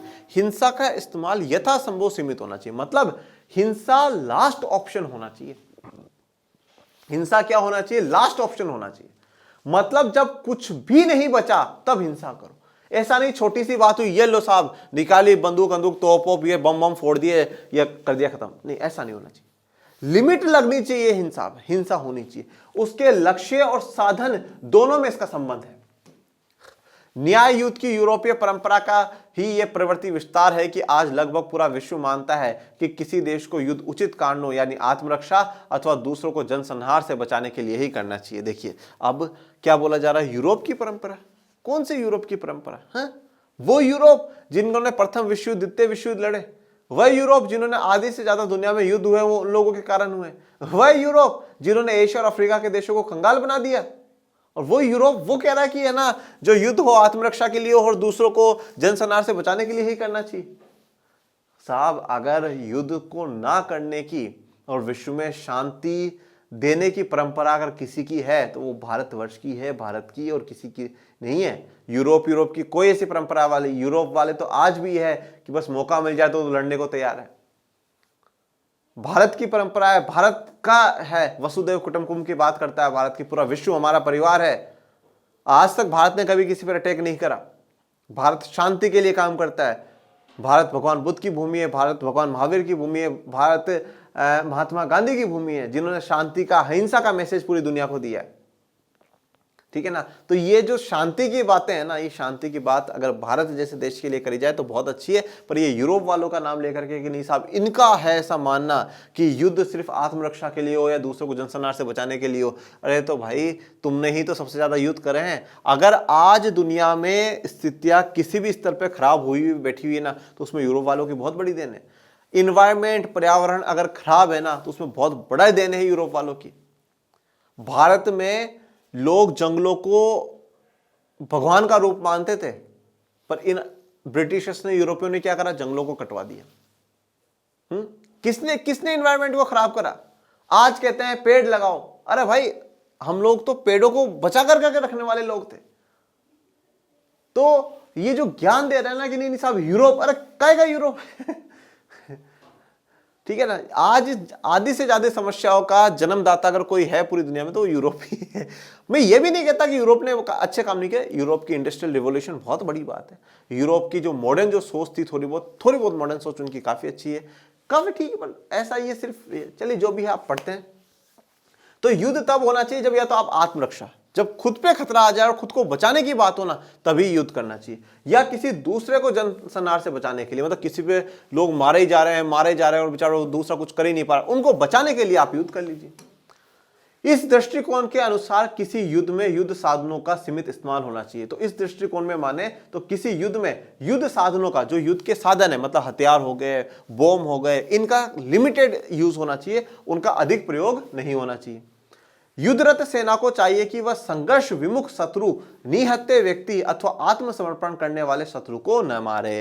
ये देखिए, युद्धरत सेना जो युद्ध कर रही है, ऐसी सेना के मन में यह होना चाहिए संघर्ष विमुख शत्रु को। ठीक है, ऐसा शत्रु जो संघर्ष से विमुख हो चुका, वो संघर्ष नहीं कर रहा है, उसने हार मान ली है, उस पर कभी अटैक मत करो। निहत्थे व्यक्ति पर, जिसके पास हथियार नहीं है, उस पर अटैक मत करो। आत्मसमर्पण करने वाले शत्रु को न मारे। और जिस शत्रु ने आत्मसमर्पण कर दिया कि साहब अब मैं नहीं लड़ रहा हूं, मैंने हार मान ली है, प्लीज मुझे छोड़ दो, उसको भी छोड़ देना चाहिए। मतलब सेनाओं को ऐसा मानना चाहिए कि आप संघर्ष विमुख शत्रु को नहीं मारेंगे, निहत्थे व्यक्ति को नहीं मारेंगे, आत्मसमर्पण करने वाले शत्रु को नहीं मारेंगे। ऐसे नियम आपको बना लेना चाहिए। सेना को उतने ही बल का प्रयोग करना चाहिए जितना आत्मरक्षा के लिए जरूरी हो। उसे एक सीमा तक ही हिंसा का सहारा लेना चाहिए।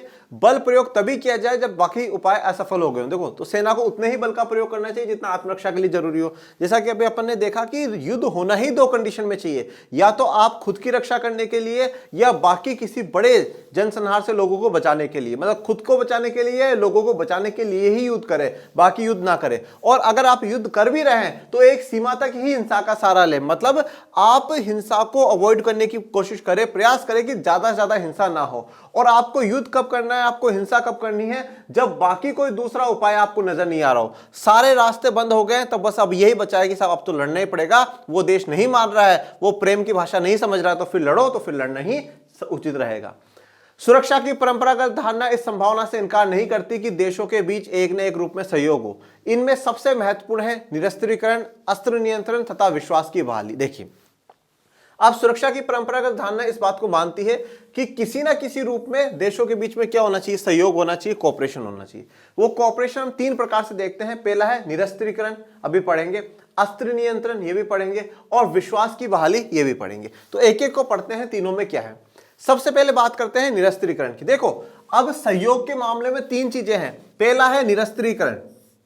निरस्त्रीकरण की मांग होती है कि सभी राज्य, चाहे उनका आकार, ताकत और प्रभाव कुछ भी हो, कुछ खास किस्म के हथियारों से बाज आए। मतलब निरस्त्रीकरण ये कहता है कि कोई भी राज्य, मतलब कोई भी देश, कितना ही बड़ा हो, कितना ही छोटा हो, कमजोर हो, ज्यादा ताकतवर हो, कैसा भी हो, उसके पास कुछ किस्म के हथियार वो ना अपनाए, उनका प्रयोग ना करे, उनको इस्तेमाल ना करें। उदाहरण, 1972 के जैविक हथियार संधि बायोलॉजिकल वेपन्स कन्वेंशन BWC तथा 1992 के रासायनिक हथियार संधि केमिकल वेपन्स कन्वेंशन CWC में ऐसे हथियारों को बनाना और रखना प्रतिबंधित कर दिया गया है। यह बात बच्चों ध्यान रखिएगा, इंपॉर्टेंट चीज मैं आपको बता रहा हूं कि BWC CWC ये कौन कौन से ईयर में हुए हैं ये याद रखिएगा बच्चों। 1972 में हुआ था BWC और 20 साल बाद देखो BWC B मतलब 20 साल बाद हुआ है CWC 1972 और 1992 में। ये याद रखिएगा, मैंने काफी जगह क्वेश्चंस देखे हैं लास्ट ईयर्स में जहां पे पूछा गया है BWC कब हुआ है, CWC कब हुआ है। 155 से ज्यादा देशों ने BWC संधि पर साइन करा और 181 देशों ने CWC संधि पर साइन करा। तो इससे कुछ प्रकार के हथियारों पर प्रतिबंधित कर दिया गया था। अस्त्र नियंत्रण देखिए, अब पहला अपना कौन था, निरस्त्रीकरण जिसमें कुछ प्रकार के हथियारों से बाज आए सभी देश। फिर दूसरा अस्त्र नियंत्रण। सेकंड, इसके अंतर्गत हथियारों को विकसित करने अथवा उनको हासिल करने के संबंध में कुछ कायदे कानूनों का पालन करना पड़ता है। मतलब अब अगर आप किसी प्रकार का कोई हथियार बनाना चाहते हैं या उसको पाना चाहते हैं तो कुछ प्रकार के आपको कायदे कानूनों का पालन करना पड़ता है। सन 1972 की एंटी बैलिस्टिक मिसाइल संधि ने अमेरिका और सोवियत संघ को बैलिस्टिक मिसाइलों को रक्षा कवच के रूप में इस्तेमाल करने से रोका। ऐसे प्रेक्षेपास्त्रों से हमले की शुरुआत की जा सकती थी। देखिए, तो अब एंटी बैलिस्टिक मिसाइल जो संधि हुई 1972 में, इनसे अमेरिका और सोवियत संघ को ऐसी मिसाइलों का प्रयोग करने से रोका गया। संधि में दोनों देशों को सीमित संख्या में ऐसी रक्षा प्रणाली तैनात करने की अनुमति थी, लेकिन इस संधि ने दोनों देशों को ऐसी रक्षा प्रणाली के व्यापक उत्पादन से रोक दिया था। देखिए, अब सीमित संख्या में ये आप रख सकते हैं, पर ऐसा अब आप ज्यादा उत्पादन नहीं कर सकते, बड़े लेवल पर आप इन चीजों का उत्पादन नहीं कर सकते। अमेरिका और सोवियत संघ ने अस्त्र नियंत्रण की कई अन्य संधियों पर भी हस्ताक्षर किए, जैसे सोल्ट सेकंड हो गया और स्टार्ट 1 और 2 हो गए। ये सब अपन लोग पढ़ चुके हैं स्टार्टिंग के चैप्टरों में। परमाणु अप्रसार संधि देखिए, अब एक देखिए परमाणु अप्रसार संधि, nuclear non proliferation treaty NPT 1968, ठीक है ना। परमाणु अप्रसार संधि भी एक अर्थ में अस्त्र नियंत्रण संधि थी, क्योंकि इसने परमाणविक हथियारों के उपार्जन को कायदे कानून के दायरे में ला खड़ा किया। देखिए, अब परमाणु अप्रसार संधि क्या है इसको समझिए। इसमें यह बोला गया था कि जो परमाणु हथियार है वो 5 देशों के पास था, 5 ताकतों के पास था, और इन 5 ताकतों के अलावा और कोई मतलब परमाणु हथियारों का प्रसार नहीं करेगा। इसलिए NPT की ट्रीटी ये लोग लेकर के आए 1968 में और बोला पूरे विश्व शांति के लिए आइए सब इस पर ट्रीटी पर साइन करिए। भारत ने इस ट्रीटी पर, इस संधि पर हस्ताक्षर करने से मना कर दिया। भारत ने बोला कि हम शांति चाहते हैं, हम चाहते हैं विश्व शांति रहे, परंतु और इस ट्रीटी पर हम तभी साइन करेंगे जब ये जो 5 देश है ये अपने हथियार खत्म कर दे, इनको हथियारों की आवश्यकता नहीं होनी चाहिए। ये तो एक प्रकार से ऐसा हो गया कि आपने तो हथियार बना लिए और बाकी देशों पे आप रोक लगा रहे हैं। आप मतलब दुनिया पे फिर हमेशा आप अपना दबदबा बना करके रखेंगे, किसी भी देश को आप डराएंगे साहब हमारे पास तो परमाणु, हमारे पास तो परमाणु। तो भारत ने बोला ये अन्याय वाली नीति है, ये भेदभावपूर्ण भरी नीति है, इसलिए भारत इस पर साइन नहीं करेगा। और भारत ने साइन भी नहीं करा और भारत ने अपने न्यूक्लियर हथियार बनाए हैं। जिन देशों ने सन 1967 से पहले परमाणु हथियार बना लिए थे या उनका परीक्षण कर लिया था, उन्हें इस संधि के अंतर्गत इन हथियारों को रखने की अनुमति दी गई। तो 1967 से पहले जिन देशों ने अपने हथियार बना लिए थे, उनका परीक्षण कर लिया था, उनको हथियार रखने की अनुमति दी गई। जो देश सन 1967 तक ऐसा नहीं कर पाए थे, उन्हें ऐसे हथियारों को हासिल करने के अधिकार से वंचित किया गया। अब 1967 तक जो देश ऐसा नहीं कर पाए, उनको अब ऐसे अधिकार रखने से वंचित कर दिया गया कि साहब अब अगर आपने 1967 तक नहीं बनाया है तो आओ अब विश्व शांति के लिए अब क्या करते हैं, ऐसे हथियार नहीं बनाने। परमाणु अप्रसार संधि ने परमाणुक आयुधों को समाप्त तो नहीं किया, लेकिन इन्हें हासिल कर सकने वाले देशों की संख्या जरूर कम कर दी। तो देशों की संख्या जरूर कम कर दी कि भाई अब बाकी और कोई देश नहीं बनाएगा। जिन्होंने इस ट्रीटी पे साइन करा, NPT ट्रीटी पे, अब वो बाकी जो देश हैं वो इस पे कभी परमाणु हथियार नहीं बनाएंगे। भारत ने साइन नहीं किया और भारत ने अपने परमाणु हथियार बनाए। सुरक्षा की पारंपरिक धारणा में यह बात भी मानी गई है कि विश्वास बहाली के उपायों से देशों के बीच हिंसाचार कम किया जा सकता है। अब तीसरा जो पॉइंट है वो है विश्वास बहाली का। विश्वास का मतलब क्या होता है? देखिए, एक दूसरा जो देश है उनके बीच में एक दूसरे के प्रति विश्वास रहना चाहिए कि साहब, और विश्वास कैसे रहेगा? जब मैं अपनी कुछ बात बताऊंगा और वो अपनी कुछ बात बता देगा। ठीक है, तो जिन दो देशों के बीच में किसी प्रकार की कोई अनबन है, किसी प्रकार की कोई समस्या है, तो वो देश क्या है, एक दूसरे को अपनी बात बता दे, अपनी मिलिट्री जो पॉलिसीज हैं वो बता दें, मतलब अपनी जो गुप्त बातें हैं वो शेयर करें। पर देखिए ऐसा होना थोड़ा सा इम्पॉसिबल है। कोई भी देश अपनी सारी जानकारी किसी दूसरे देश के साथ शेयर नहीं करेगा। ये विश्वास बहाली का जो कॉन्सेप्ट है, ठीक है, ये क्यों है? क्योंकि इसमें ऐसा माना गया है कि अगर हम जानकारी दे देते हैं और वो भी हमें जानकारी दे देता है, तो इससे किसी प्रकार की कोई मिसअंडरस्टैंडिंग नहीं होगी, गलतफहमी नहीं होगी, और गलतफहमी के चक्कर में कोई बड़ा युद्ध नहीं होगा।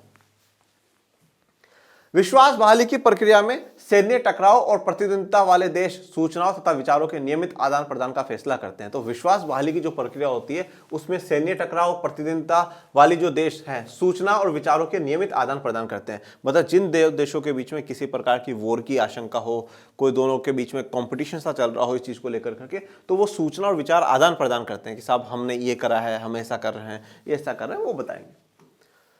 दो देश एक दूसरे को अपने फौजी मकसद तथा एक हद तक अपनी सैन्य योजनाओं के बारे में बताते हैं। तो उनके फौजियों के मकसद क्या हैं, उनकी सैन्य योजनाएं क्या हैं, उनके बारे में बताते हैं। ऐसा करके ये देश अपने प्रतिनिधि को इस बात का आश्वासन देते हैं कि उनकी तरफ से औचक हमले की योजना नहीं बनाई जा रही है। तो मतलब ये इसलिए बोला गया है कि साहब, इसलिए बता देते हैं कि साहब देखो, हम किसी प्रकार की कोई हमले की तैयारी नहीं कर रहे हैं, तो तुम भी मत करना। पर फिर भी देखिए एक बात बताइए, कैसे विश्वास कर ले? आज कोई देश कह रहा है, एक्स देश वाय को कह रहा है नहीं साहब हमारे तो कोई नॉर्मल बैठे हम तो, और वो वाय से सारी बात जान ले, और वाय बेचारा भोला देश, उसने सब कुछ बता दिया हो, तो फिर कोई नहीं बताएगा पहली बात तो, ठीक है ना। ऐसे सारा जानकारी नहीं दे पाता है। देश एक दूसरे को ये भी बताते हैं कि उनके पास किस तरह के सैन्य बल हैं। वे ये भी बता सकते हैं कि इन बलों को कहाँ तैनात किया जा रहा है, मतलब उनके पास कौन कौन से सैन्य बल है और उनको कहाँ कहाँ पे लगाया जा रहा है। अगर इतनी जानकारी आपको दे दोगे और कोई देश अगर हमला नहीं भी करना चाहेगा तो भी कर लेगा। संक्षेप में कहे तो विश्वास बहाली की प्रक्रिया यह सुनिश्चित करती है कि प्रतिद्वंदी देश किसी गलतफहमी या गफलत में पड़कर जंग के लिए आमदा न हो जाए। तो संक्षेप में यह बात कही जा रही है कि विश्वास बहाली में कि कोई देश किसी गलतफहमी में आकर करके किसी प्रकार के युद्ध में ना आ जाए। कुल मिलाकर देखें तो सुरक्षा की परंपरागत धारणा मुख्य रूप से सैन्य बल के प्रयोग अथवा सैन्य बल के प्रयोग की आशंका से संबंधित है। सुरक्षा की पारंपरिक धारणा में माना जाता है कि सैन्य बल से सुरक्षा को खतरा पहुंचता है और सैन्य बल से ही सुरक्षा को कायम रखा जा सकता है। देखिए अब ओवरऑल अगर हम लोग देखें परंपरागत जो धारणा, उसमें सैन्य बल के प्रयोग से ही क्या है, सैन्य बल से ही जुड़ा हुआ पूरा मामला। सैन्य बल से कैसे जुड़ा हुआ वो देखिए। पहली बात तो किसी भी देश को जो खतरा है वो किससे, दूसरे देश की सेना से। खतरा भी सेना से है और बचाव भी करने के लिए सेना है, ठीक है ना। तो सारा का सारा जो परंपरागत धारणा में जो मेन टारगेट है, फोकस है किस पर है, सेना पर है, ठीक है। क्योंकि किसी दूसरे देश की सेना से खतरा है और हम हमारे देश की रक्षा भी हमारी सेना से ही कर सकते हैं। तो सेना यहां पे जैसे लास्ट में बोला गया ना, सैन्य बल से सुरक्षा को खतरा भी पहुंचता है और सैन्य बल ही है जो सुरक्षा को कायम भी रख सकता है। चलिए अब बात करते हैं सुरक्षा की अपारंपरिक धारणा की। हमने दो कोटियों की चर्चा करी थी। पहली कोटि जो पारंपरिक धारणा है वो पढ़ ली, जिसमें बाहरी और आंतरिक पढ़ लिया। उसके अलावा हमने उसके जो तरीके हैं सहयोग के वो भी पढ़ लिए। अब अपन लोग पढ़ते हैं सुरक्षा की अपारंपरिक धारणा के बारे में। सुरक्षा की अपारंपरिक धारणा सिर्फ सैन्य खतरों से संबंध नहीं है, इसमें मानवीय अस्तित्व पर चोट करने वाले व्यापक खतरों और आशंकाओं को शामिल किया जाता है। देखिए पारंपरिक धारणा में तो सारा का सारा जो फोकस था वो सिर्फ ये था कि सेना से खतरा है, सेना पर ही फोकस करा गया है। पर यहां पर अपारंपरिक धारणा में मानवीय अस्तित्व पर चोट करने वाले व्यापक खतरे, मतलब मानव के अस्तित्व पर जो चोट पहुंचाने वाले हैं बहुत सारे खतरे हैं, आशंका उसमें शामिल है। ऐसा करते हुए सुरक्षा के तीन और तत्वों, किन चीजों की सुरक्षा, किन खतरों से सुरक्षा और सुरक्षा के तरीकों पर भी प्रश्न चिन्ह लगाया जा सकता है। तो ऐसे करते हुए सुरक्षा के तीन और तत्व हैं, जैसे किन चीजों की सुरक्षा, किन चीजों की सुरक्षा करनी है, किन खतरों से सुरक्षा करनी है, ये पता होना चाहिए ना किन खतरों से, सुरक्षा के तरीके पर भी प्रश्न चिन्ह है कि किस प्रकार से सुरक्षा की जाएगी। जब हम संदर्भ की बात करते हैं तो हमारा आशय होता है सुरक्षा किसको चाहिए, ठीक है। तो हम ये पूछ रहे हैं कि सुरक्षा किसको चाहिए। भैया खतरा किससे है वो भी बात ठीक है, और खतरा है किसको वो भी हमें पता होना चाहिए, तभी उसी को सुरक्षा देंगे। सुरक्षा की पारंपरिक धारणा में भू क्षेत्र और संस्थाओं सहित राज्य को संदर्भी माना जाता है। तो सुरक्षा की जब हम पारंपरिक धारणा की बात करते हैं तो वहां पे भू क्षेत्र को, संस्थाओं को और राज्य को संदर्भी माना जाता है। मतलब हम ये कह रहे हैं कि जो भू क्षेत्र मतलब जो हमारे देश की सीमा है, देश सुरक्षित होना चाहिए, सरकार राज्य जो है वो सुरक्षित होना चाहिए, ठीक है ना। देश राज्य सरकार ये सुरक्षित होनी चाहिए। हम जब परंपरागत धारणा की बात कर रहे हैं तो हम देश की, भू क्षेत्र की, संस्थाओं की, राज्यों की बात कर रहे हैं। सुरक्षा किसको चाहिए? देश को सुरक्षा चाहिए, सरकार को सुरक्षा चाहिए। हम ये कह रहे हैं परंपरागत धारणा में। अब आप कहोगे सर अगर देश सुरक्षित है तो ऑटोमेटिकली जनता भी सुरक्षित है। बात बिल्कुल सही है। सरकार सुरक्षित है तो जनता भी सुरक्षित है। बात बिल्कुल सही है।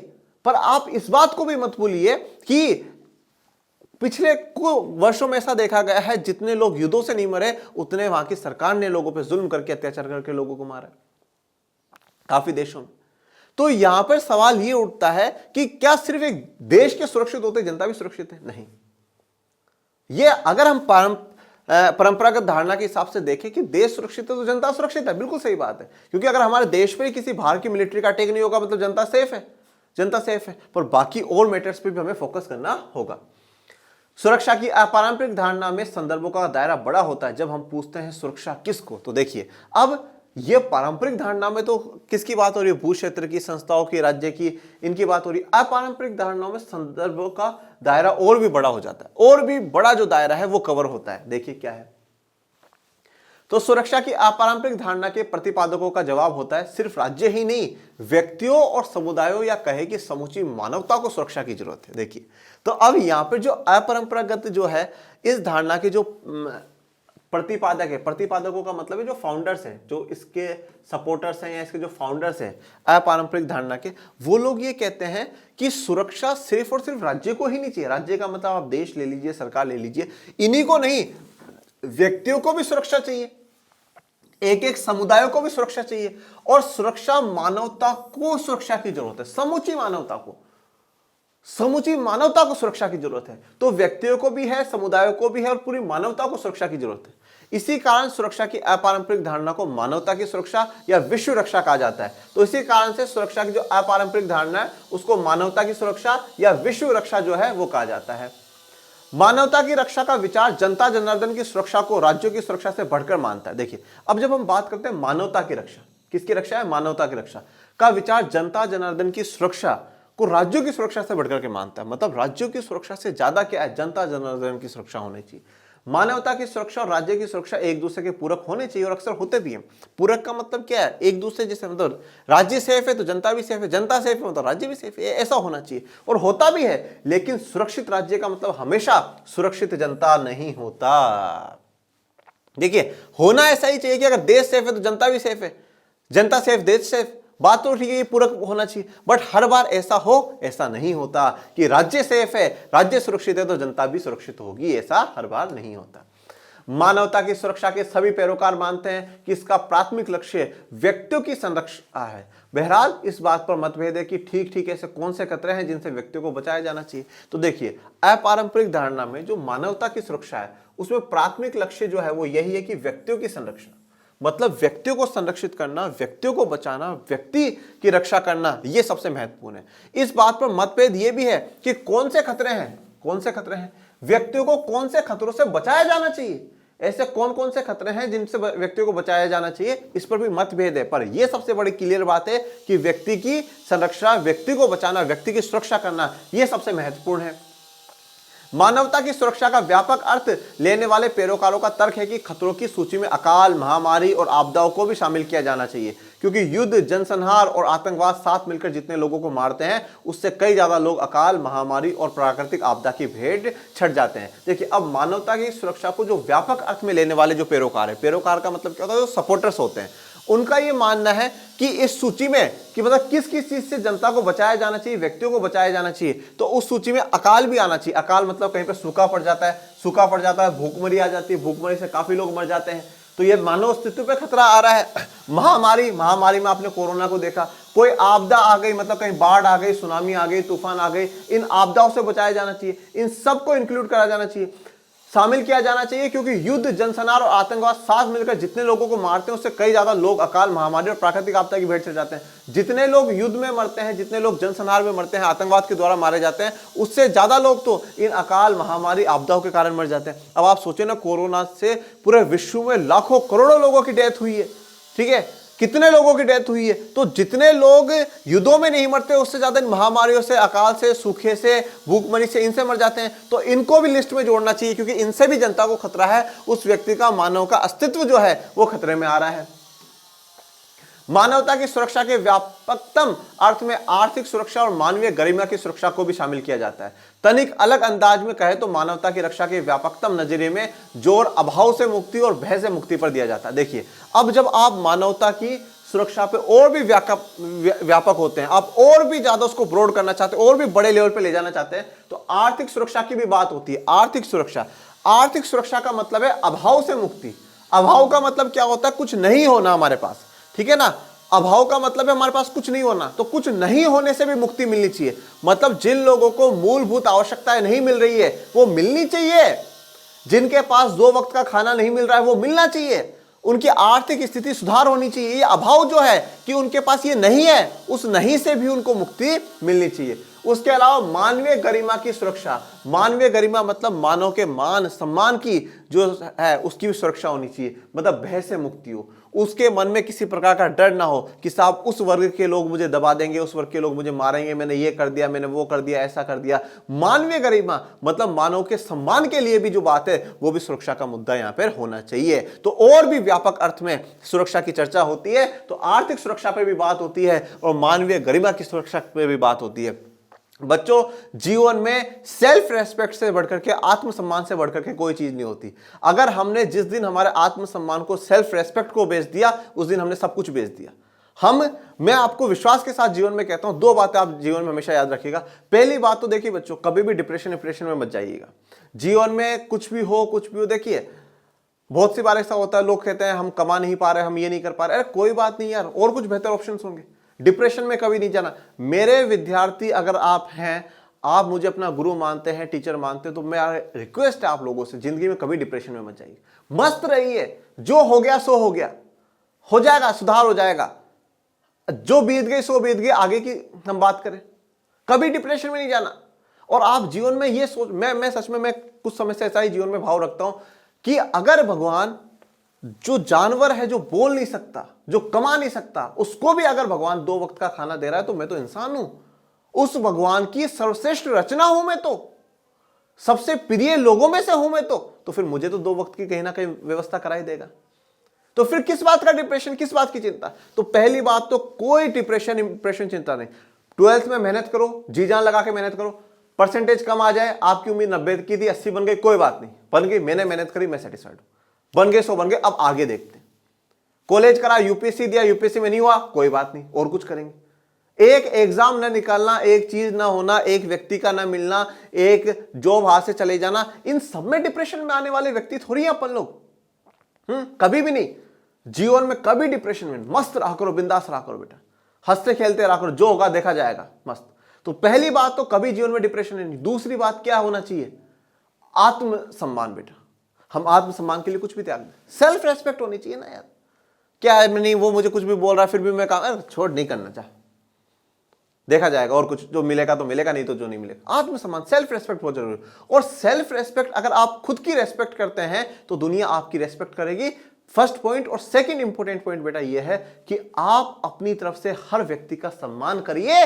क्यों? क्योंकि आपका सम्मान करना ही दूसरे व्यक्तियों को आपको सम्मान देगा, नहीं तो नहीं देगा।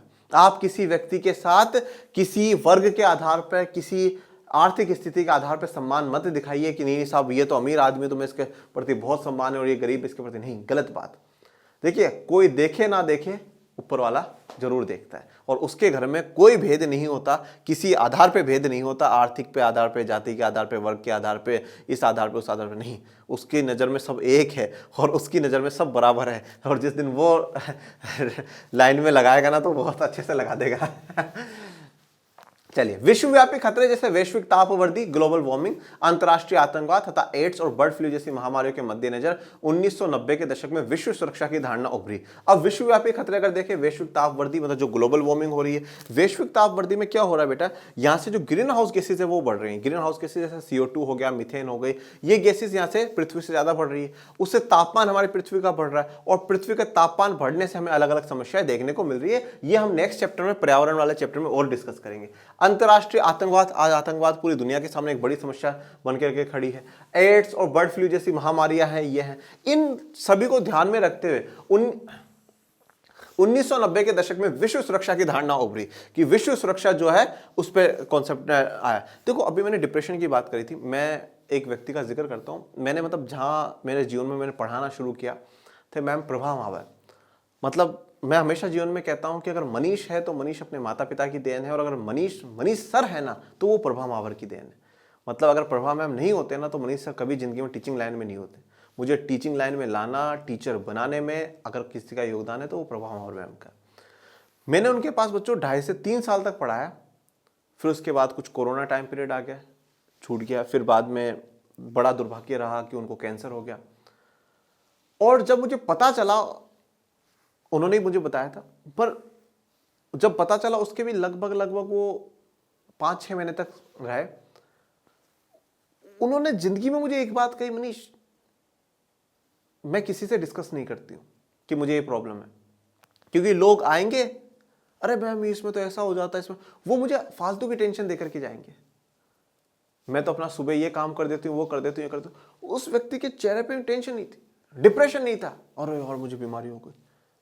वो ये कि मनीष देखो हो गया सो हो गया, जो और भुगतना है तो मुझे भुगतना है, तो मैं क्यों दुनिया में ना फालतू का यूं रोऊं कि नहीं मेरे से ये हो गया, ये हो गया। कुछ नहीं, जो हो गया सो हो गया।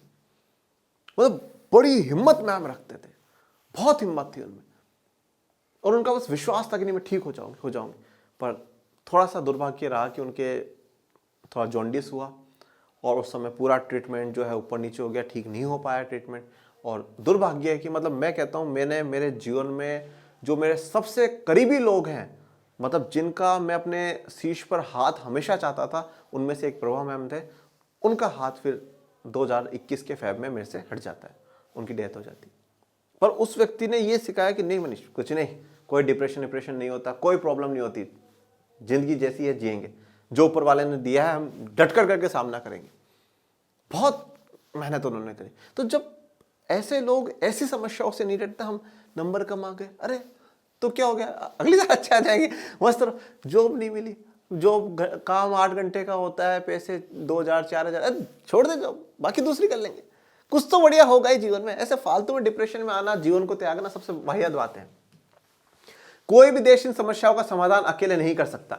ऐसा भी हो सकता है कि किन्हीं स्थितियों में किसी एक देश को इन समस्याओं की मार बाकियों की अपेक्षा ज्यादा झेलनी पड़े। तो देखिए कोई भी देश इन समस्याओं का समाधान अकेले नहीं कर सकता। तो अब देखिए अगर आज वैश्विक तापवृद्धि हो गई है या और कोई मुद्दा है, तो अकेला कोई देश इसका सामना नहीं कर सकता। सारे देश मिलकर करके ही इन समस्याओं का समाधान कर सकते हैं। हाँ, ये जरूर हो सकता है कि किसी एक देश को उसका जो परिणाम है ज्यादा देखने को मिल रहा है, किसी को कम देखने को मिल रहा है। चूंकि इन समस्याओं की प्रकृति वैश्विक है, इसलिए अंतर्राष्ट्रीय सहयोग अत्यंत महत्वपूर्ण हो जाता है, भले ही इसे हासिल करना मुश्किल हो। इन समस्याओं की प्रकृति वैश्विक है। समस्याओं की प्रकृति वैश्विक होने का मतलब क्या है कि इनका जो प्रभाव है वो पूरे विश्व पे पड़ेगा, और जब प्रभाव पूरे विश्व पे पड़ेगा तो ये जरूरी है कि पूरा विश्व एक साथ क्या करे, कोऑपरेशन करे, एक सहयोग करे। पर हाँ, हो सकता है कि थोड़ा सा मुश्किल है कि पूरा जो अंतर्राष्ट्रीय है वो एक साथ सहयोग करे। देखिए पर्यावरण के मामले पर तो जैसे ग्लोबल वार्मिंग हो गई, ये हो गई, इनमें तो हम नेक्स्ट चैप्टर में डिस्कस करेंगे किस प्रकार से जो पूरी दुनिया है वो सहयोग कर करके काम कर रही है।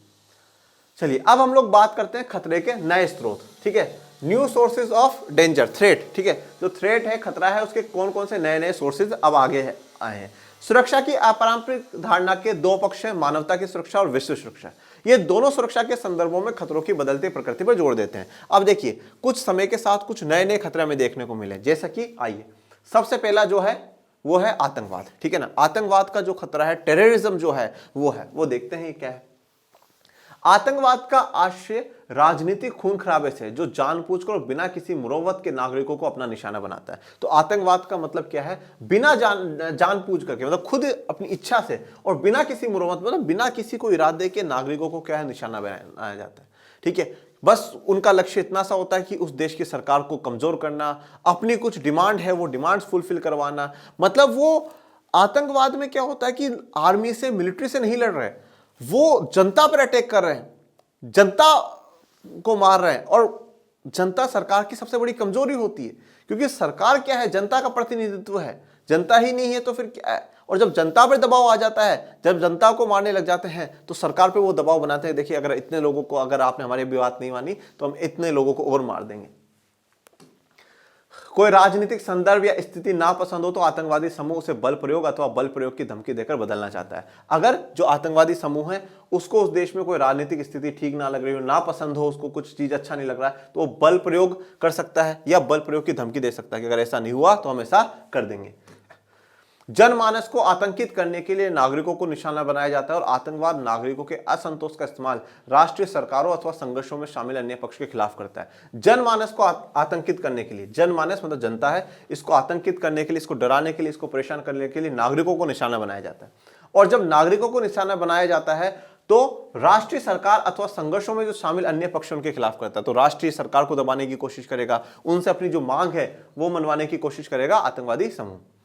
आतंकवाद के चिर परिचित उदाहरण है विमान अपहरण। जैसा जो बेस्ट एग्जांपल्स आप देखते हैं आतंकवाद के, विमान का अपहरण कर लेना। आपने देखा होगा जो फ्लाइट होती है उसको हाईजैक कर लिया जाता है। भीड़ भरी जो जगह है, रेलगाड़ी हो गया, होटल हो गया, बाजार हो गया, ऐसी जगहों पर बम लगा देते हैं, ठीक है ना। ऐसा तो आपने बहुत सी बार मूवीज में देखा होगा कि जो विमान है उसको हाईजैक कर लिया जाता है, आतंकी उसमें घुस जाते हैं और फिर सरकार को कॉल करके दबाव बनाते हैं कि इस जो विमान है इसमें जो सारे नागरिक हैं उनको, वो हमारी गिरफ्त में है, सरकार हमारी मांग माने, नहीं तो हम इन सभी को मार देंगे। या जो भीड़ भाड़ वाले इलाके होते हैं जहाँ पे ज़्यादा जनसंख्या के लोग होते हैं, घूमते फिरते हैं, वहाँ बम लगा देते हैं, जो एक बम के साथ काफ़ी लोगों की डेथ हो जाए। दूसरा है मानवाधिकार। मानवाधिकार का मतलब है ह्यूमन राइट्स। अभी के समय में अगर हम लोग देखें तो दुनिया में क्या है, जो ह्यूमन राइट्स है ना उनका वायलेशन बहुत होता है। मतलब ह्यूमन को वो राइट्स नहीं मिल पा रहे हैं जो राइट्स मिलने चाहिए। तो मानवाधिकारों की भी चर्चा कर लेते हैं। मानवाधिकारों को 3 कोटियों में रखा गया है, ठीक है। 3 कोटि मतलब 3 ग्रुपों में रखा गया है। कौन कौन से हैं? सबसे पहले तो जो है वो है राजनीतिक अधिकार। राजनीतिक अधिकारों की जब आप बात करते हैं, जिनको हम पॉलिटिकल राइट्स कह रहे हैं, पॉलिटिकल राइट्स में क्या है बेटा? अभिव्यक्ति और सभा करने की आजादी है। अभिव्यक्ति की आजादी का मतलब है freedom of speech and expression है। आपको फ्रीडम है, आप कुछ बोल सकते हैं, आप कुछ कह सकते हैं, आप अपनी बात रख सकते हैं, वो आजादी होनी चाहिए। इसके अलावा सभा करने की मतलब आप मीटिंग कर सकते हैं, आप अपना संगठन बना सकते हैं। इसके अलावा वोट डालने की, चुनाव लड़ने की, ये सारे हैं आपके राजनीतिक अधिकार है, ये आपके पॉलिटिकल राइट्स होते हैं। दूसरा है आर्थिक और सामाजिक अधिकार। आर्थिक और सामाजिक अधिकारों में यह है समाज में आपको समानता मिले, आर्थिक रूप से आपको काम का अवसर मिले, काम में आपको बराबर के पेमेंट मिले, आपकी मूलभूत आवश्यकताएं पूरी हो, आर्थिक और सामाजिक अधिकार आ जाते हैं। और तीसरी कोटि में है उपनिवेशीकृत जनता अथवा जाति और मूलवासी अल्पसंख्यकों के अधिकार आते हैं। तीसरी में क्या है? उपनिवेशीकृत जनता। अगर किसी देश ने किसी देश को गुलाम बना रखा है, वहां की जनता के क्या अधिकार है? कोई जातीय मूलवासी अल्पसंख्यक, मतलब कोई ऐसा वर्ग है जहां पर कहीं अल्पसंख्यक है तो उसके अधिकार क्या है? वो वहां के मूलवासी मतलब शुरुआत से वहां पर रह रहे हैं, उनके क्या अधिकार है? इन सब पे है। तो ये 3 प्रकार के अधिकार होते हैं। इस वर्गीकरण को लेकर व्यापक सहमति है, लेकिन इस बात पर सहमति नहीं बन पाई है कि इनमें से किस कोटि के अधिकारों को सार्वभौम मानव अधिकारों की संज्ञा दी जाए या इन अधिकारों के उल्लंघन की स्थिति में अंतर्राष्ट्रीय बिरादरी को क्या करना चाहिए। देखिए, व्यापक सहमति है इस वर्गीकरण को लेकर करके, पर इस बात पर नहीं है कि सार्वभौम मानव अधिकारों की संज्ञा किसको दी जाए। कौन से अधिकार ऐसे जो सार्वभौम है, यूनिवर्सल है, सारी जगह लागू होने चाहिए। और अगर मान लो अधिकार है उनका उल्लंघन हो गया, अगर किसी देश ने नहीं माना, सरकार ने नहीं माना, कहीं पर भी किसी भी व्यक्ति के द्वारा वो उल्लंघन हो गया, तो ये जो अंतर्राष्ट्रीय बिरादरी है ये क्या करेगी? इसको क्या करना चाहिए? अंतर्राष्ट्रीय बिरादरी का मतलब है जो बाकी पूरे विश्व के दूसरे देश हैं उनको क्या करना चाहिए। अगर हम ये कहें कि अगर किसी देश में किसी समुदाय के मानव अधिकारों का उल्लंघन हो रहा है और वहां पर अंतर्राष्ट्रीय बिरादरी हस्तक्षेप करेगी, तो पहला सवाल तो यह आता है कि सभी देश संप्रभु है, क्यों कोई देश अपने देश के अंदर भारी देश का हस्तक्षेप करने देगा? और अंतर्राष्ट्रीय बिरादरी करेगी तो क्या करेगी? क्या रोल है उनका, क्या काम करेंगे वो लोग? 1990 के दशक से कुछ घटनाओं, मसलन रवांडा में जनसंहार, कुवैत पर इराक का हमला, पूर्वी तिमोर में इंडोनेशिया सेना के रक्तपात के कारण बहस चल पड़ी है कि संयुक्त राष्ट्र को मानव अधिकारों के हनन की स्थिति में हस्तक्षेप करना चाहिए या नहीं करना चाहिए। तो 1990 के दशक में आप कुछ घटनाएं देखेंगे, जैसे रवांडा में जनसंहार होना, कुवैत पर इराक का हमला होना, पूर्वी तिमोर में इंडोनेशिया सेना का रक्तपात करना। इन सब पर सवाल उठा कि जब मानव अधिकारों का हनन हो, जब मानव अधिकारों का उल्लंघन हो रहा हो, तो क्या संयुक्त राष्ट्र संघ को हस्तक्षेप करना चाहिए, मतलब उसमें इंटरफेयर करना चाहिए या नहीं करना चाहिए? यह बड़ा विवाद का मुद्दा बन चुका है। कुछ का तर्क है कि संयुक्त राष्ट्र संघ का घोषणा पत्र अंतर्राष्ट्रीय बिरादरी को अधिकार देता है कि वह मानव अधिकारों की रक्षा के लिए हथियार उठाए। तो कुछ लोगों का यह मानना है कि संयुक्त राष्ट्र संघ का जो घोषणा पत्र है वो अंतर्राष्ट्रीय बिरादरी को यह अधिकार देता है कि अगर ऐसी कंडीशन हो तो वहां पर आप क्या कर लो, अंतर्राष्ट्रीय बिरादरी हथियार उठा ले। मतलब उस देश में उस समुदाय के खिलाफ कुछ गलत हो रहा है तो दूसरे जो देश है वो उस देश में जाकर करके उनकी रक्षा करें। दूसरी तरफ कुछ ऐसे भी हैं जिनका तर्क है कि संभव है ताकतवर देशों के हितों से यह निर्धारित होता है कि संयुक्त राष्ट्र संघ मानवाधिकार उल्लंघन के किस मामले में कार्रवाई करेगा या किस में नहीं। और दूसरी तरफ यह भी तर्क है कि ताकतवर देशों के हिसाब से संयुक्त राष्ट्र संघ ये तय करेगा कि भाई कहां पे कार्रवाई करनी और कहां पे नहीं करनी, किस में करनी और किस में नहीं करनी। मतलब ओवरऑल वापस संयुक्त राष्ट्र संघ तो पूरा जो है बड़े जो ताकतवर देश है उन्हीं के हिसाब से काम करेगा। चलिए फिर नेक्स्ट है वैश्विक निर्धनता। आज पूरे विश्व में गरीबी एक बड़ी समस्या बनकर के देखने को मिलती है और गरीबी के कारण लोगों को खाने को कुछ नहीं मिलता है, बड़ी मूलभूत आवश्यकताएं उनकी पूरी नहीं हो पाती है। जब उनकी मूलभूत आवश्यकताएं रोटी, कपड़ा, मकान, शिक्षा, स्वास्थ्य सबको मिले एक समान, ये जब नहीं हो पाता है और काफी लोग भूखमरी से मर जाते हैं तो ये भी तो एक मानव अस्तित्व पर चोट पहुंचाने वाला काम है। तो यहां पर भी क्या होनी चाहिए, सुरक्षा की चर्चा होनी चाहिए। तो वैश्विक निर्धनता भी हमारी सुरक्षा का नया एक बात है। फिलहाल विश्व की कुल जनसंख्या वृद्धि का 50% सिर्फ 6 देशों में है, भारत, चीन, पाकिस्तान, नाइजीरिया, बांग्लादेश और इंडोनेशिया में है। देखिए हमारे 700 करोड़ से ज्यादा की पॉपुलेशन है पूरे वर्ल्ड में, पूरी वर्ल्ड की जो पॉपुलेशन है वो इतनी है 700 करोड़।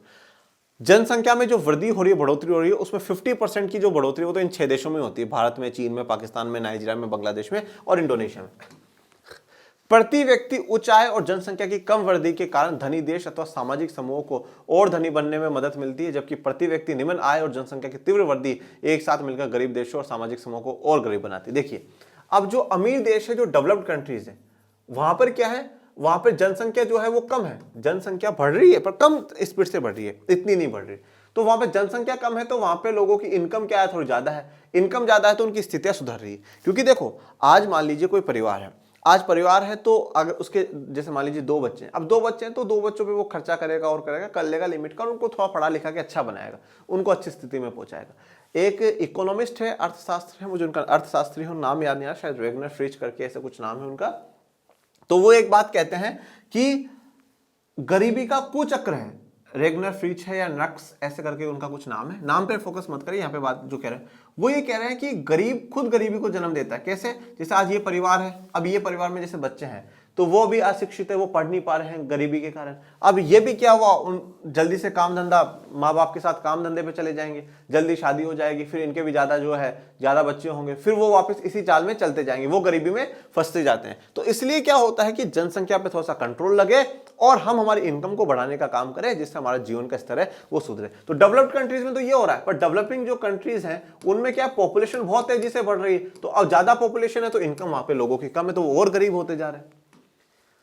दक्षिण गोलार्ध के देशों में असमानता अच्छी खासी बढ़ी है। यहां कुछ देशों ने आबादी की रफ्तार को काबू में किया है और आय को बढ़ाने में सफल रहे, जबकि बाकी देश ऐसा नहीं कर पाए। दक्षिणी गोलार्ध क्या है, जैसे ये हमारी पृथ्वी है जिसको हम गोला कहते हैं, कि हमारा जो पृथ्वी है गोला है, ठीक है। अब इसको क्या है, एक काल्पनिक रेखा है जिसको कहा जाता है भूमध्य रेखा, ठीक है ना।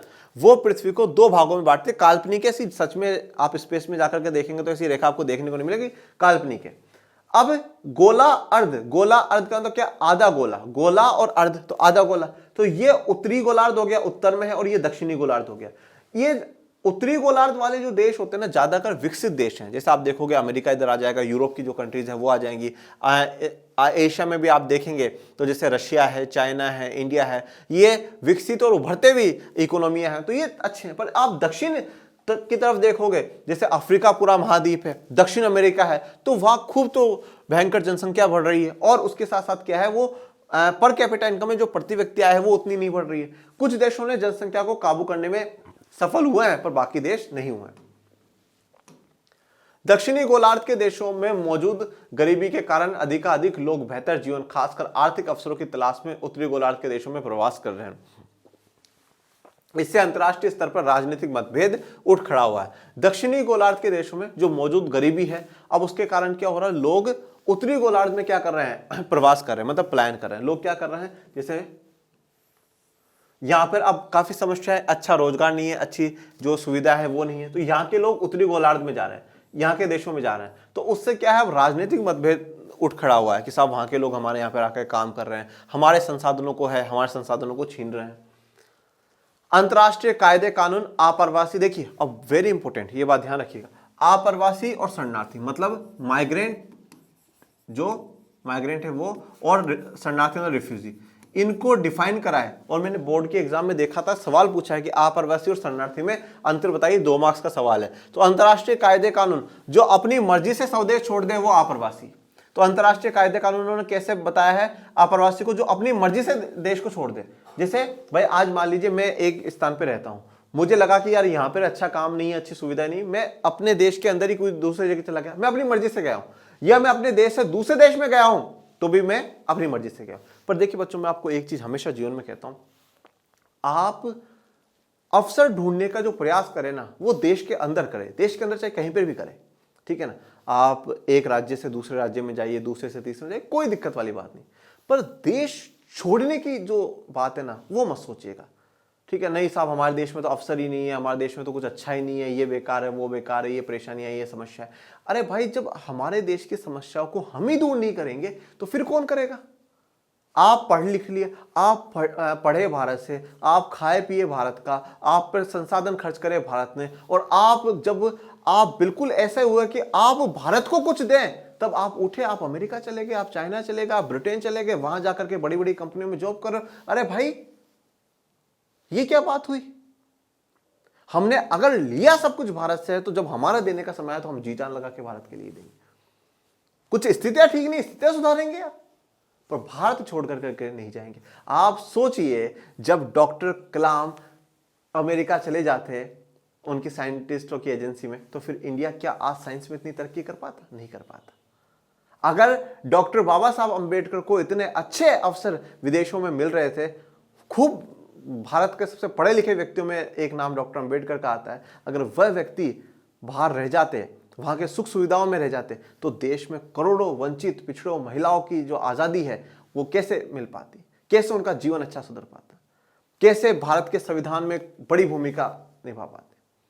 तो महात्मा गांधी जी विदेश में थे, तो सब वो वापस भारत आए, सारी जगह से ज्ञान इकट्ठा कर लिया, पर आए भारत और भारत के लिए ही जिए और भारत के लिए मरे। और अब आज आप देखिए, चाहे डॉक्टर कलाम हो, डॉक्टर अंबेडकर हो, महात्मा गांधी हो, सबको कितने सम्मान के साथ सब याद कर रहे हैं।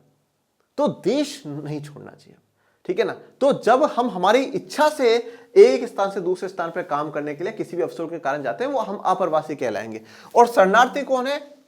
जिसको मजबूरी में वहां से जाना पड़ा, इच्छा से नहीं, मजबूरी हो गई है। मजबूरी कब? कोई युद्ध हो गया, लड़ाई झगड़ा हो रहा, छोड़ करके जाना पड़ा। कोई प्राकृतिक आपदा आ गई है, प्राकृतिक आपदा, कोई बाढ़ आ गया, सुनामी आ गया, तूफान आ गया, और इसलिए अब उनको वहां जाना पड़ रहा है। कोई राजनीतिक उत्पीड़न हो रहा है जिसके कारण उनको देश छोड़ना पड़ा है। जैसे आप देखो सिन्हाला और तमिल की बात अपन लोग देखते हैं, तो तमिलों पर अत्याचार हो रहा था तो वो भाग करके यहाँ आए, ठीक है। तिब्बत में जो है चाइना अटैक कर रहा था तो तिब्बत के लोग भारत आए, तो वो शरणार्थी है।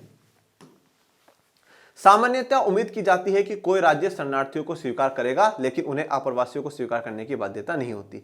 तो सामान्यतः ये उम्मीद करी जाती है कि कोई भी जो राज्य है शरणार्थियों को तो स्वीकार कर लेगा। शरणार्थियों को क्यों स्वीकार कर लेगा यार? क्योंकि मजबूरी में है, तो मजबूरी में तो रख लेना चाहिए। पर अप्रवासियों को स्वीकार करने की थोड़ी सी बाध्यता नहीं होती है कि नहीं साहब वो करेगा, क्योंकि प्रवासी अगर वहां सुविधा अच्छी नहीं है तो आप तो यहाँ आ रही है, कोई मतलब थोड़ी हुआ वहां, मतलब फिर तो सारे के सारे क्या है वो यहाँ आ जाएंगे, फिर कैसे काम चलेगा।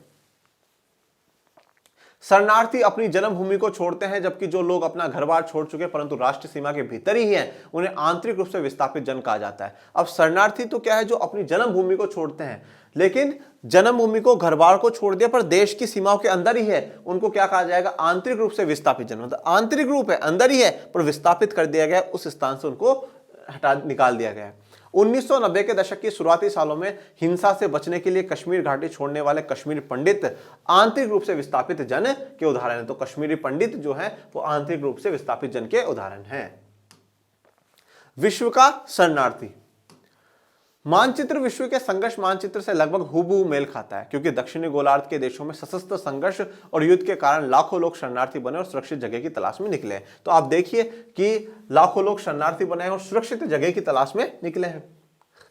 90 से 95 के बीच 70 देशों के मध्य कुल 93 युद्ध हुए और इसमें लगभग 55.5 लाख लोग मारे गए। तो 5 सालों के अंदर देखें 70 देशों में 93 युद्ध हुए और 55.5 लाख लोगों को मारा गया। इसके परिणाम स्वरूप व्यक्ति, परिवार और कभी कभी पूरे समुदाय को सर्वव्याप्त भय अथवा आजीविका, पहचान, जीवन यापन के परिवेश के नाश के कारण जन्मभूमि छोड़ने पर मजबूर होना पड़ा। तो डर के कारण, आजीविका खतरे में आ गई, पहचान खतरे में आ गई, जीवन यापन के परिवेश को नाश हो गया, इस कारण उनको वहां से देश को छोड़ना पड़ा। युद्ध और शरणार्थियों के प्रवास के आपसी रिश्ते पर नजर डालने से पता चलता है कि सन 1990 के दशक में कुल 60 जगहों से शरणार्थी प्रवास करने को मजबूर हुए और इसमें 3 को छोड़कर शेष सभी के मूल सशस्त्र संघर्ष था। देखिए, अगर युद्ध और शरणार्थियों के प्रवास आपसी रिश्ते पर अगर आप देखें तो 1990 से 60 जगहों पर शरणार्थी प्रवास हुए और वो उनमें से 3 जगहों को छोड़ दो, बाकी सबका जो कारण है वो सशस्त्र संघर्ष या युद्ध ही रहा है। फिर आ जाइए महामारियों पे। ठीक है, महामारियां जैसे अभी आपने कोरोना जैसी महामारी देखी थी, ठीक है ना, HIV AIDS, bird flu, SARS, severe acute respiratory syndrome जैसी महामारियां आप्रवास, व्यवसाय, पर्यटन और सैन्य अभियानों के जरिए बड़ी तेजी से विभिन्न देशों में फैली। देखिए, अब क्या होता है कि एक देश में कोई बीमारी फैलती है, फिर वहाँ के लोग दूसरे देशों में जाते हैं, वहाँ पर भी वो फैल जाती है। जैसे आप लोगों ने क्लास 10th में पढ़ा होगा कि जो है अमेरिका में चिकन पॉक्स की बीमारी को फैलाया गया था, ये जो स्पेन के जो सैनिक है उनके द्वारा, ठीक है, उनको हो गई, फिर वो वहाँ गए तो वहाँ के लोगों में भी वो बीमारी हो गई। इसी प्रकार से जो जानवरों में रिंडरपेस्ट की बीमारी अफ्रीका में फैलाई गई थी, तो ये दूसरे जगहों से जो जानवर जा रहे थे वहाँ पर उनके थ्रू वो रिंडरपेस्ट की बीमारी जानवरों में फैली। तो लोग एक स्थान से दूसरे स्थान पर आते हैं जाते हैं तो उनकी जो बीमारी है वो फैल जाती है। ऐसे ही कोरोना के आप देखे थे, जब कोरोना के समय में सरकारों ने क्या करा था, सभी सरकारों ने रोक लगाती थी कि बाहर से हमारे देश में कोई विमान नहीं आएगा, हमारा व्यक्ति बाहर नहीं जाएगा, और अगर रेलवे स्टेशन पे भी कहीं पे तो सारी चेकिंग हो रही है क्योंकि बाहर से कोई आ रहा हो सकता है उसको कोरोना हो। तो इस प्रकार से बीमारियां एक से दूसरे देशों में फैली।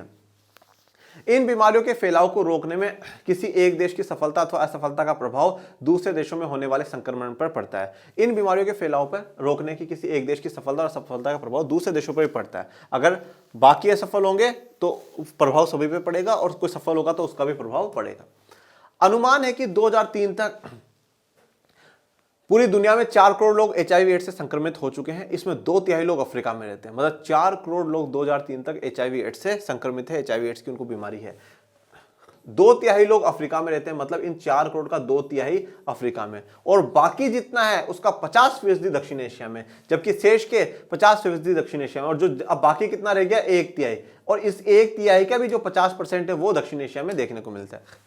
उत्तरी अमेरिका तथा दूसरे औद्योगिक देशों में उपचार की नई विधियों के कारण 1990 के दशक के उत्तरार्ध के वर्षों में HIV एड्स से होने वाली मृत्यु की दर में तेजी से कमी आई है। देखिए, उत्तरी अमेरिका देखिए, बाकी जो बड़े बड़े इंडस्ट्रियल कंट्रीज है वहां पर क्या है, HIV एड्स से होने वाली डेथ में कमी आई। क्यों? क्योंकि उन्होंने नई तकनीकें ईजाद कर ली है, उनके पास नई विधियां आ गई है इस उपचार की, इसके ट्रीटमेंट की। बट अगर बात करें अफ्रीका के देशों की तो ये जो विधियां हैं ये बहुत महंगी है, एक्सपेंसिव है, और अफ्रीका महाद्वीप तो थोड़ा सा गरीबी के लिए जाना जाता है, तो वहां के देश इसको अफोर्ड नहीं कर पाते हैं, तो वहां के लोग इस बीमारी से मर ही जाते हैं।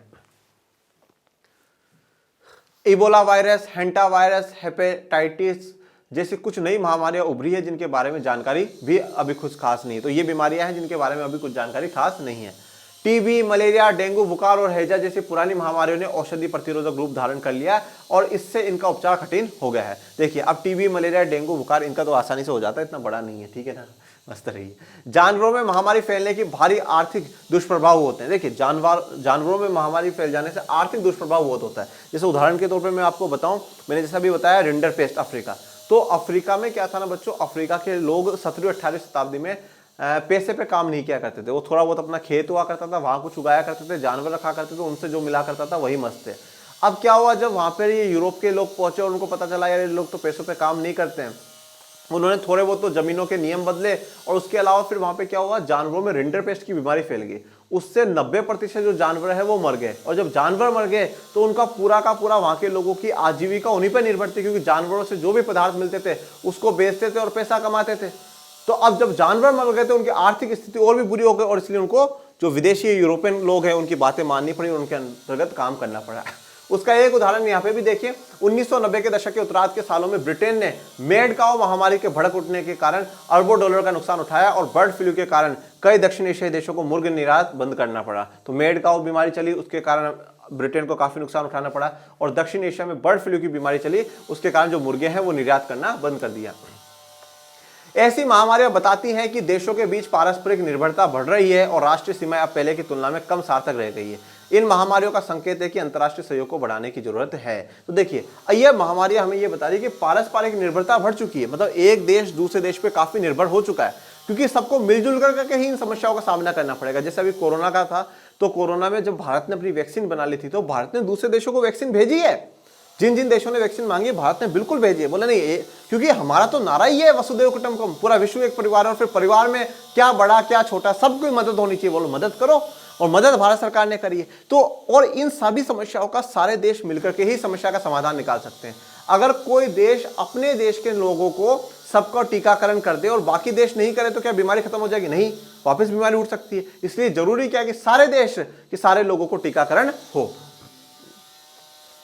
मिसाल के लिए अगर किसी मसले से संदर्भित राज्य अथवा जनसमूह के अस्तित्व को खतरा हो रहा हो तो उसे सुरक्षा का मसला कहा जा सकता है, चाहे इस खतरे की प्रकृति कुछ भी हो। देखिए अब अपन लोग जो थोड़ा सा कंक्लूजन सा है उस पर आ जाते हैं कि अगर सीधी सी बात है राज्य हो या जनसमूह हो, उसके अस्तित्व को खतरा है तो हम सुरक्षा के मुद्दे में ले सकते हैं। मतलब उसका जीवन ही खत्म होने की बात आ रही है तो वो सुरक्षा की प्रकृति में आ जाएगा। उदाहरण के लिए मालदीव को वैश्विक ताप वर्षा से खतरा हो सकता है क्योंकि समुद्र तल के ऊंचा उठने से इसका ज्यादातर हिस्सा डूब जाएगा। जबकि दक्षिण अफ्रीकी देशों में HIV एड्स से गंभीर खतरा, क्योंकि यहाँ हर 6 वयस्क व्यक्ति में से एक रोग, बोत्सवाना की हालत सबसे बदतर है, वहां 3 में से 1 व्यक्ति HIV एड्स से पीड़ित है। देखिए अब अगर आप मालदीव की देखें तो वैश्विक तापवृद्धि से उसको खतरा हो सकता है क्योंकि वो समुद्र तल में डूब जाएगा। दक्षिण अफ्रीकी देशों में देखेंगे, जो अफ्रीका महाद्वीप है उसके दक्षिणी देशों में देखेंगे तो HIV एड्स वहां पे सबसे बड़ी समस्या है। और बोत्सवाना की तो सबसे बुरी हालत है। देखिए पूरे अफ्रीका में तो 6 व्यक्तियों में से 1 व्यक्ति तो इस रोग से पीड़ित है, और बोत्सवाना में तो हर 3 में से 1 जो व्यक्ति है वो HIV एड्स से पीड़ित है। 1994 में रवांडा की तुत्सी जनजाति के अस्तित्व पर खतरा मंडराया है क्योंकि प्रतिद्वंदी हुतू जनजाति ने कुछ ही हफ्तों में लगभग 5 लाख तुत्सी लोगों को मार डाला। अब देखिए यहाँ पर भी मतलब जो तुत्सी जनजाति है, जो वो समुदाय है, उसके पूरे अस्तित्व में खतरा आ गया। तुत्सी जनजाति के 5 लाख लोगों को उसकी प्रतिद्वंदी मतलब उसकी जो कॉम्पिटिटिव है उस जनजाति हुतू जनजाति ने 5 लाख लोगों को मार दिया। तो यहाँ पे भी सुरक्षा की बात होनी चाहिए। अब बात करते हैं सहयोग मूलक सुरक्षा की। आतंकवाद से लड़ने अथवा मानव अधिकारों को बहाल करने में भले ही सैन्य बल की कोई भूमिका हो, और यहां भी सैन्य बल एक ही सीमा तक कारगर हो सकता है, लेकिन गरीबी को मिटाने, तेल तथा बहुमूल्य धातु की आपूर्ति बढ़ाने, आप्रवासियों और शरणार्थियों की आवाजाही के प्रबंधन तथा महामारी के नियंत्रण में सैन्य बल से क्या मदद मिलेगी ये कहना मुश्किल है। वस्तुतः ऐसे अधिकांश मसलों में सैन्य बल के प्रयोग से मामला और बिगड़ेगा। देखिए अब हर जगह पावर जो है ना, पावर काम नहीं आती बेटा। देखो वो हमें कहा भी जाता है ना, बचपन से सिखाया जाता है, जहां सुई काम कर सकती है वहां तलवार की आवश्यकता नहीं होती।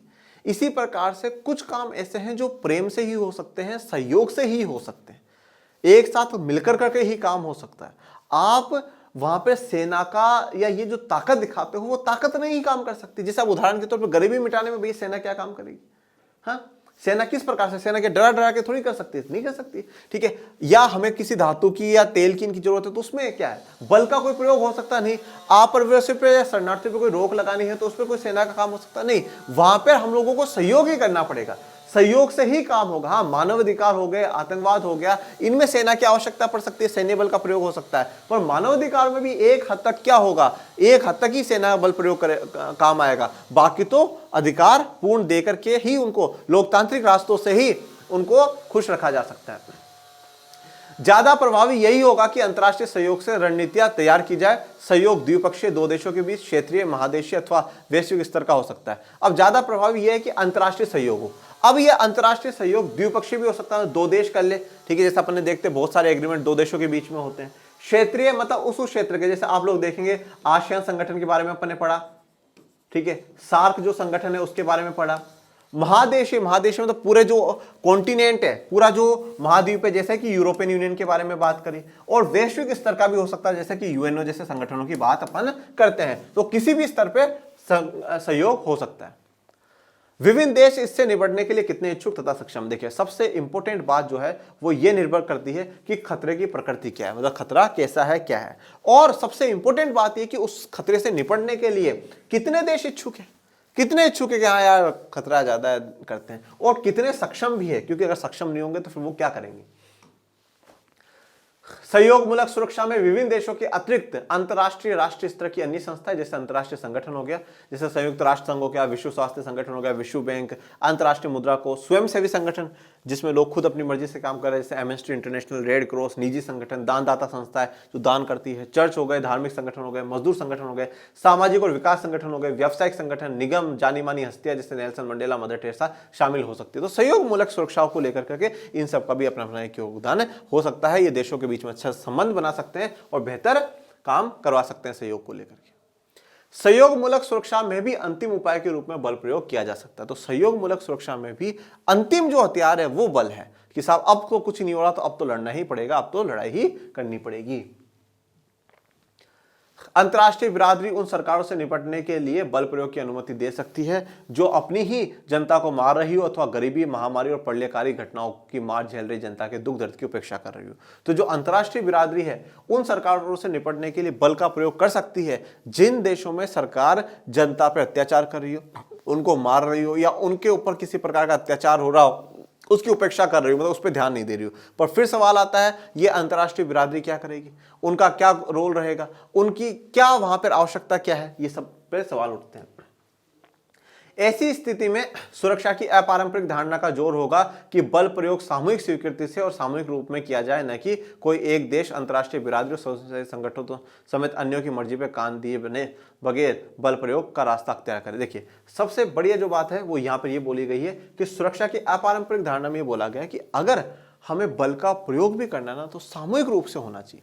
ऐसा ना हो कि कोई देश है वो जाकर के बल का प्रयोग, और साहब तुम यहाँ की सरकार तो लोगों को मारी थी इसलिए हमने इंटरफेयर करा, नहीं, सामूहिक रूप से होना चाहिए। क्योंकि देखो एक बात बताइए, जैसे मान लीजिए एक्स कंट्री है, इस कंट्री में वहां की सरकार जनता पे अत्याचार कर रही है और वाई कंट्री ने आके अटैक कर दिया, साहब हम तो अंतर्राष्ट्रीय बिरादरी में थे, संयुक्त राष्ट्र ने कह रखा था अगर ऐसा हो तो ऐसा कर देना, तो भाई तुम परमिशन तो लो। क्योंकि हो सकता है जो वाई कंट्री इसकी एक्स के साथ किसी प्रकार की पहले की दुश्मनी और उसने बदला ले लिया। तो इससे बेस्ट क्या है कि पूरा सामूहिक रूप से बाकी और जो देश है, ज्यादा से ज्यादा देश मिले और वो या तो पहले बात करे और नहीं माने तो फिर वहां पे अटैक करे, फिर वहां के सरकार को समझाने का प्रयास करे कि हाँ देखो आपने नहीं माना था इसलिए हमें लोगों को बचाना था, इस प्रकार। अब हम लोग आ जाते हैं हमारे last and the final topic, वो है भारत सुरक्षा की रणनीति। ठीक है, हमने सुरक्षा के बारे में बहुत पढ़ा, आंतरिक, बाहरी, पारंपरिक, अपारंपरिक, बहुत कुछ हम लोगों ने पढ़ लिया। अब सबसे इंपॉर्टेंट बात आती है कि भारत की सुरक्षा की रणनीतियां क्या है, और भारत की सुरक्षा की रणनीतियों के 4 स्तंभ है, उन 4 स्तंभों की अपन चर्चा करेंगे। ठीक है, तो आइए जानते हैं भारत की सुरक्षा रणनीतियां। भारत की सुरक्षा नीति के 4 बड़े घटक हैं और अलग अलग वक्त में इन्हीं घटकों के हेरफेर से सुरक्षा की रणनीति बनाई गई। तो आइए देखते हैं कौन कौन से। सबसे पहला, सैन्य क्षमता को मजबूत करना। तो सबसे पहला जो घटक है वो क्या है, सैन्य क्षमता को मजबूत करना। सुरक्षा नीति का पहला घटक रहा है सैन्य क्षमता को मजबूत करना, क्योंकि भारत पर पड़ोसी देशों से हमले होते रहे। तो सबसे पहला तो जो भारत अपनी सुरक्षा रणनीति में देखता है वो ये देखता है कि हमारी सेना ज्यादा से ज्यादा ताकतवर और ज्यादा से ज्यादा मजबूत होनी चाहिए। क्यों होनी चाहिए, क्योंकि जो पड़ोसी देश है उनकी भारत पर बुरी नजर है और बार बार में उन पड़ोसी देशों ने भारत पर अटैक करा है। जैसे अगर हम बात करें पाकिस्तान की, तो पाकिस्तान के साथ हमारी 1947 में लड़ाई हुई, उसके बाद 1965 में हुई, 1971 में हुई और 1999 में हुई। इन चारों ही लड़ाइयों में पाकिस्तान को बिल्कुल धूल चटाई गई है। ठीक है, और फिर एक लड़ाई हुई चाइना से 1962 में। मतलब पड़ोसी देशों के साथ अभी तक हमारी 5 लड़ाइयां हो चुकी हैं। इसलिए जरूरी है कि भारत अपनी सैन्य क्षमता को मजबूत करे। पाकिस्तान ने 1947, 48, 65, 71, 99 में और चीन ने सन 1962 में भारत पर हमला किया, ये बात मैंने भी आपको बताई। ऐसे में भारत के परमाणु परीक्षण करने के फैसले 1998 को उचित ठहराते हुए भारतीय सरकार ने राष्ट्रीय सुरक्षा का तर्क दिया। भारत ने सन 1974 में पहला परमाणु परीक्षण किया था। तो परमाणु परीक्षण करने का जो फैसला था 1998 में और पहला 1974 में हो चुका था। तो भारत सरकार ने इसको बिल्कुल सही बताया और भारत सरकार ने हमेशा एक ही बात बोली है। भारत सरकार ने ये बोला है कि साहब हम लोग जो ये कर रहे हैं ना, जो परमाणु परीक्षण कर रहे हैं, परमाणु हथियार बना रहे हैं, ये हमारी सुरक्षा के लिए बना रहे हैं, किसी को डराने के लिए, किसी का विध्वंस करने के लिए नहीं है। ये तो हमारी सुरक्षा के लिए, क्योंकि हमारे पास भी परमाणु रहेगा तो जिनके पास वो हमें डराएंगे नहीं, हमें दबाएंगे नहीं। हम बोलते हैं तुम्हारे पास भी परमाणु है, तो भाई हमारे पास भी है। ठीक है, तुम्हारे पास है तो हमारे पास भी। हम हमारी सुरक्षा के लिए बना रहे हैं, किसी को डराने या किसी को दबाने के लिए नहीं है। तो पहला तो हो गया सैन्य क्षमता को मजबूत करना। दूसरा है अंतरराष्ट्रीय कायदों और संस्थाओं को मजबूत करना। इंटरनेशनल जो ऑर्गेनाइजेशन है उनके मजबूती पर हमेशा भारत सरकार ने जोर दिया है। शुरुआत से जवाहरलाल नेहरू जी के समय से ही अंतरराष्ट्रीय संस्थाओं को भारत ने समर्थन करा है। यूएनओ, संयुक्त राष्ट्र संघ के बहुत शांति मिशन थे, उनमें हमने हमारी सेनाएं भेजी हैं। ठीक है, हमेशा हर बार संयुक्त राष्ट्र संघ की जो भी संधियां हुई है उनको भारत सरकार ने बड़े ही आदरपूर्वक माना है और उस पर काम करा है। तो हमेशा भारत सरकार चाहता है कि ऐसे जो अंतर्राष्ट्रीय संगठन है वो मजबूत हो और इन संगठनों के आधार से ही सभी देश मिलजुल करके सहयोग बना करके चलते रहे। इसके अलावा शुरुआती दौर में नेहरू जी ने एशिया अफ्रीका जो यूनिटी है उस पर जोर दिया कि अफ्रीका और एशिया की यूनिटी है वो मजबूत होनी चाहिए, अंतर्राष्ट्रीय जो संगठन है वो मजबूत होनी चाहिए, क्षेत्रीय जो संगठन है वो चाहता है हर देश विशेष करके भारत के सभी देशों के साथ हमारे मजबूत हो। भारत की सुरक्षा नीति का दूसरा घटक है अपने सुरक्षा हितों को बचाने के लिए अंतर्राष्ट्रीय कायदे और संस्थाओं को मजबूत करना। तो अंतर्राष्ट्रीय कायदे और संस्थाएं क्या होनी चाहिए, मजबूत होनी चाहिए, ये जरूरी है। भारत ने हथियारों के अप्रसार के संबंध में एक सार्वभौम और बिना भेदभाव वाली नीति चलाने की पहलकदमी की, जिसमें हर देश को सामूहिक संहार के हथियारों, परमाणु, जैविक और रासायनिक से संबंध बराबर के अधिकार और दायित्व हो। तो भारत सरकार ने हथियारों के अप्रसार, देखिए प्रसार का मतलब क्या होता है, फैलाना, बढ़ाना, अप्रसार का मतलब आप फैलाओ नहीं करेंगे, बढ़ाओ नहीं करेंगे। तो भारत सरकार ने हथियारों का अप्रसार करने वाली एक नीति की शुरुआत करी। उन्होंने बोला कि बिना भेदभाव वाली एक ऐसी नीति चालू हो जहां पर हर देश पर परमाणु, जैविक और रासायनिक ऐसे तीनों प्रकार के हथियार रखने पर रोक लगे, पर वो सभी पर लगनी चाहिए। ऐसा नहीं हो कि हम 5 ने 6 ने बना लिया है तो भाई हम पे तो नहीं और बाकी तुम अब कोई भी नहीं बनाओगे, जैसा कि एनपीटी हुई 1968 में, भारत सरकार ने साइन करने से मना कर दिया। तो भारत ने ऐसी ट्रीटी की पहलकदमी शुरुआत करी कि भैया जहां पर भेदभावपूर्ण ना हो, भेदभाव नहीं होना चाहिए, सबके साथ एक जैसा हो। अगर कोई वो छोड़ रहा है तो तुम भी छोड़ो, तुम छोड़ रहे हो तो वो भी छोड़े, सब एक साथ। पर कोई तो खुद को तो पावरफुल बना करके बैठ गए और बाकियों को बोले नहीं नहीं साहब अब तो आप तो नहीं बनाओगे, बोलो ऐसा नहीं चलेगा। भारत ने नव अंतर्राष्ट्रीय आर्थिक व्यवस्था की मांग उठाई और सबसे बड़ी बात है यह कि दो महाशक्तियों की खेमेबाजी से अलग उसने गुट निरपेक्षता के रूप में विश्व शांति का तीसरा विकल्प सामने रखा। देखिए नव अंतर्राष्ट्रीय आर्थिक व्यवस्था, न्यू इंटरनेशनल इकोनॉमिक ऑर्डर, ये चीज शीत युद्ध वाले चैप्टर में पढ़ाई जाती है जो कि आपका कट गया था इस सेशन में, ठीक है। न्यू इंटरनेशनल इकोनॉमिक ऑर्डर क्या है मैं आपको बता देता हूं। देखो एक्चुअल में क्या था बच्चों कि जब सभी देश 1950 के आसपास ज्यादातर देश आजाद हो गए, पर आजादी के बाद भी ज्यादा जो दबदबा था ना उन देशों में, उन यूरोपीय देशों का ही था। वहां की कंपनियां काम कर रही है, संसाधन इस्तेमाल कर रही है और बाहर की कंपनियां आकर के उन देशों में माल बेच रही और बेच रही, पर जब ये देश दूसरे देशों में बेचते तो वो खरीदते नहीं। तो इस प्रकार से मतलब पूरी तरीके से क्या था कि अभी भी दबदबा उन्हीं का था। तो यह आवाज उठाई गई 1970s के दौर में कि नई एक आर्थिक व्यवस्था हो जिसमें क्या हो, ये जो विकसित देश है विकासशील देशों को मदद करे, आर्थिक रूप से मदद करे, प्रौद्योगिकी के रूप से मदद करे, अपना मार्केट हमारे जो विकासशील देश है उनके लिए भी खोले। तो नई अंतर्राष्ट्रीय आर्थिक व्यवस्था का समर्थन भारत ने करा है और काफी देशों ने, ये जो यूरोपीय देशों की कंपनियां वहां पर जाकर के संसाधनों का हनन कर रही है, इस्तेमाल कर रही है और वहां का जो है उस देश का माल अपने देशों में नहीं आने दे रही है, इसको नव उपनिवेशवाद की संज्ञा दी गई थी। ये तो एक नया प्रकार का उपनिवेशवाद है, तो एक नए प्रकार से इन्होंने गुलाम बना लिया है, मतलब सब कुछ अपने हिसाब से ही चला रहे हैं। तो भारत ने न्यू की मांग उठाई थी और सबसे इंपॉर्टेंट बात, दोनों महाशक्तियों की खेमेबाजी से बचा रहा और एक नया ही रास्ता अपनाया, गुट निरपेक्षता। खुद भी रास्ता नया अपनाया और पूरी दुनिया को भी रास्ता दिखाया। इसीलिए तो कहा जाता है कि भारत विश्व गुरु था, है और रहेगा, ठीक है ना। भारत ने हर बार समस्याओं में नए समाधान ढूंढे हैं और पूरे विश्व को रास्ता दिखाया है। तो यहां पर भी गुट निरपेक्षता ला करके नए विश्व को रास्ता दिखाया गया। इस गुट को भी नहीं, इस गुट को भी नहीं, अपने हिसाब से चलेंगे, गुट निरपेक्षता का रास्ता अपनाया गया। भारत उन 160 देशों में शामिल है जिन्होंने 1997 में 1997 के क्योटो प्रोटोकॉल पर हस्ताक्षर किए। क्योटो प्रोटोकॉल के बारे में हम अगले जो चैप्टर है उसमें पढ़ेंगे। क्योटो प्रोटोकॉल क्या है? क्योटो तो बेटा जापान में एक जगह है, वहां का नाम है। वहां पर एक एग्रीमेंट समझौते हुए और उस क्योटो प्रोटोकॉल में यह बोला गया था कि जो ग्रीन हाउस गैसेस है, जो कि कार्बन डाइऑक्साइड है, मीथेन है, इन पर रोक लगाई जाएगी। अब वो रोक कैसे लगेगी? ज्यादा से ज्यादा पौधे हो, पॉल्यूशन कम हो, इन सब चीजों को करके वो कैसे भी हो कम करा जाएगा। तो ग्रीन हाउस गैसेस को कम करने को लेकर के ये क्योटो प्रोटोकॉल हुआ। मतलब भारत सरकार ने पर्यावरण को सजगता मानते हुए, पर्यावरण के प्रति डेडिकेटेड होते हुए 1997 में 160 देशों ने क्योटो प्रोटोकॉल पर साइन करा। भारत सरकार ने भी साइन करा कि हाँ साहब पर्यावरण को संरक्षित किया जाना चाहिए, पर्यावरण को बचाया जाना चाहिए। क्योटो प्रोटोकॉल में वैश्विक तापवृद्धि पर काबू रखने के लिए ग्रीन हाउस गैसों के उत्सर्जन को कम करने के संबंध में दिशा निर्देश बताए गए थे। तो वैश्विक तापवृद्धि को कम करने के लिए क्या करना होगा? ग्रीन हाउस गैसेस का जो उत्सर्जन है उसको कम करना होगा।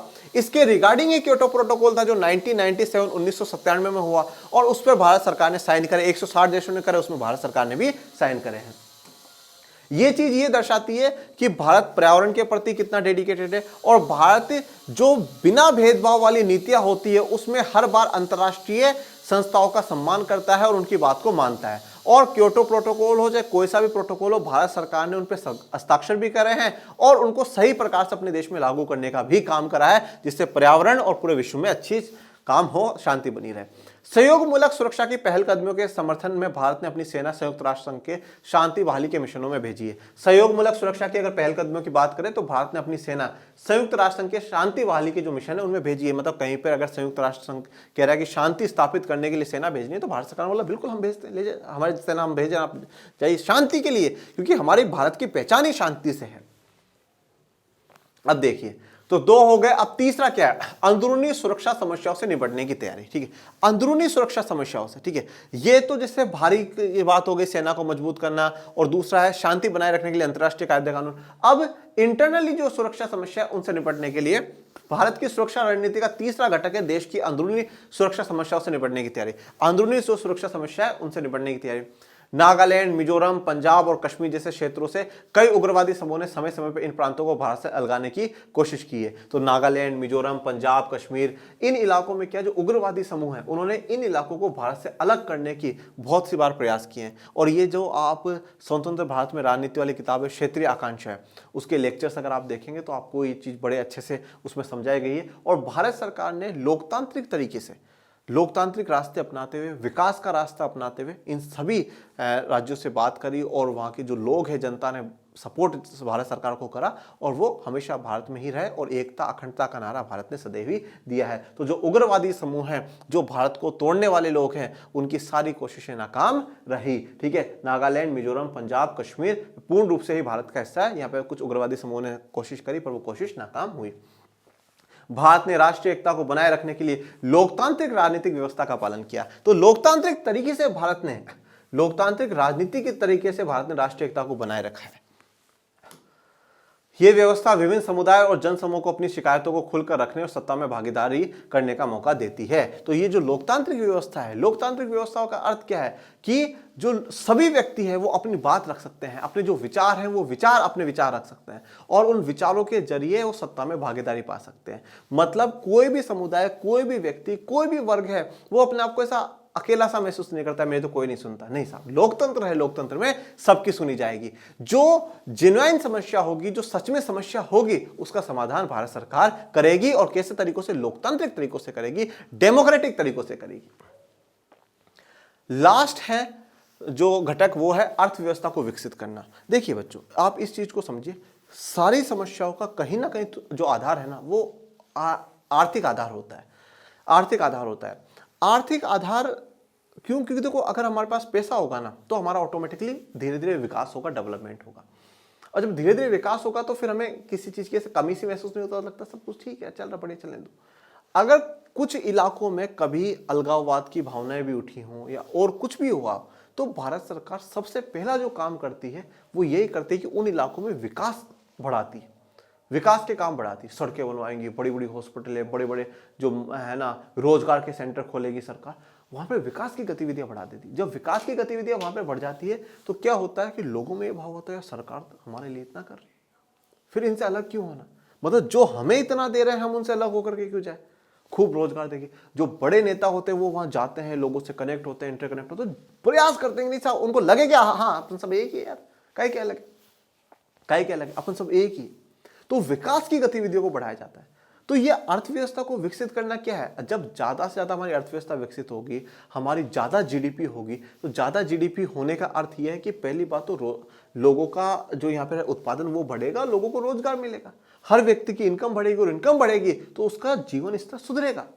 और जब हमारी जीडीपी बेहतर हो रही है, हमारे पास ज्यादा, हमारी अर्थव्यवस्था मजबूत हो रही है, तो हम हर जगह और ज्यादा पैसा खर्च कर सकते हैं ना, हम और ज्यादा विकसित हो सकते हैं। तो यहाँ पर अर्थव्यवस्था को विकसित करना भी भारत की सुरक्षा नीतियों में ही है।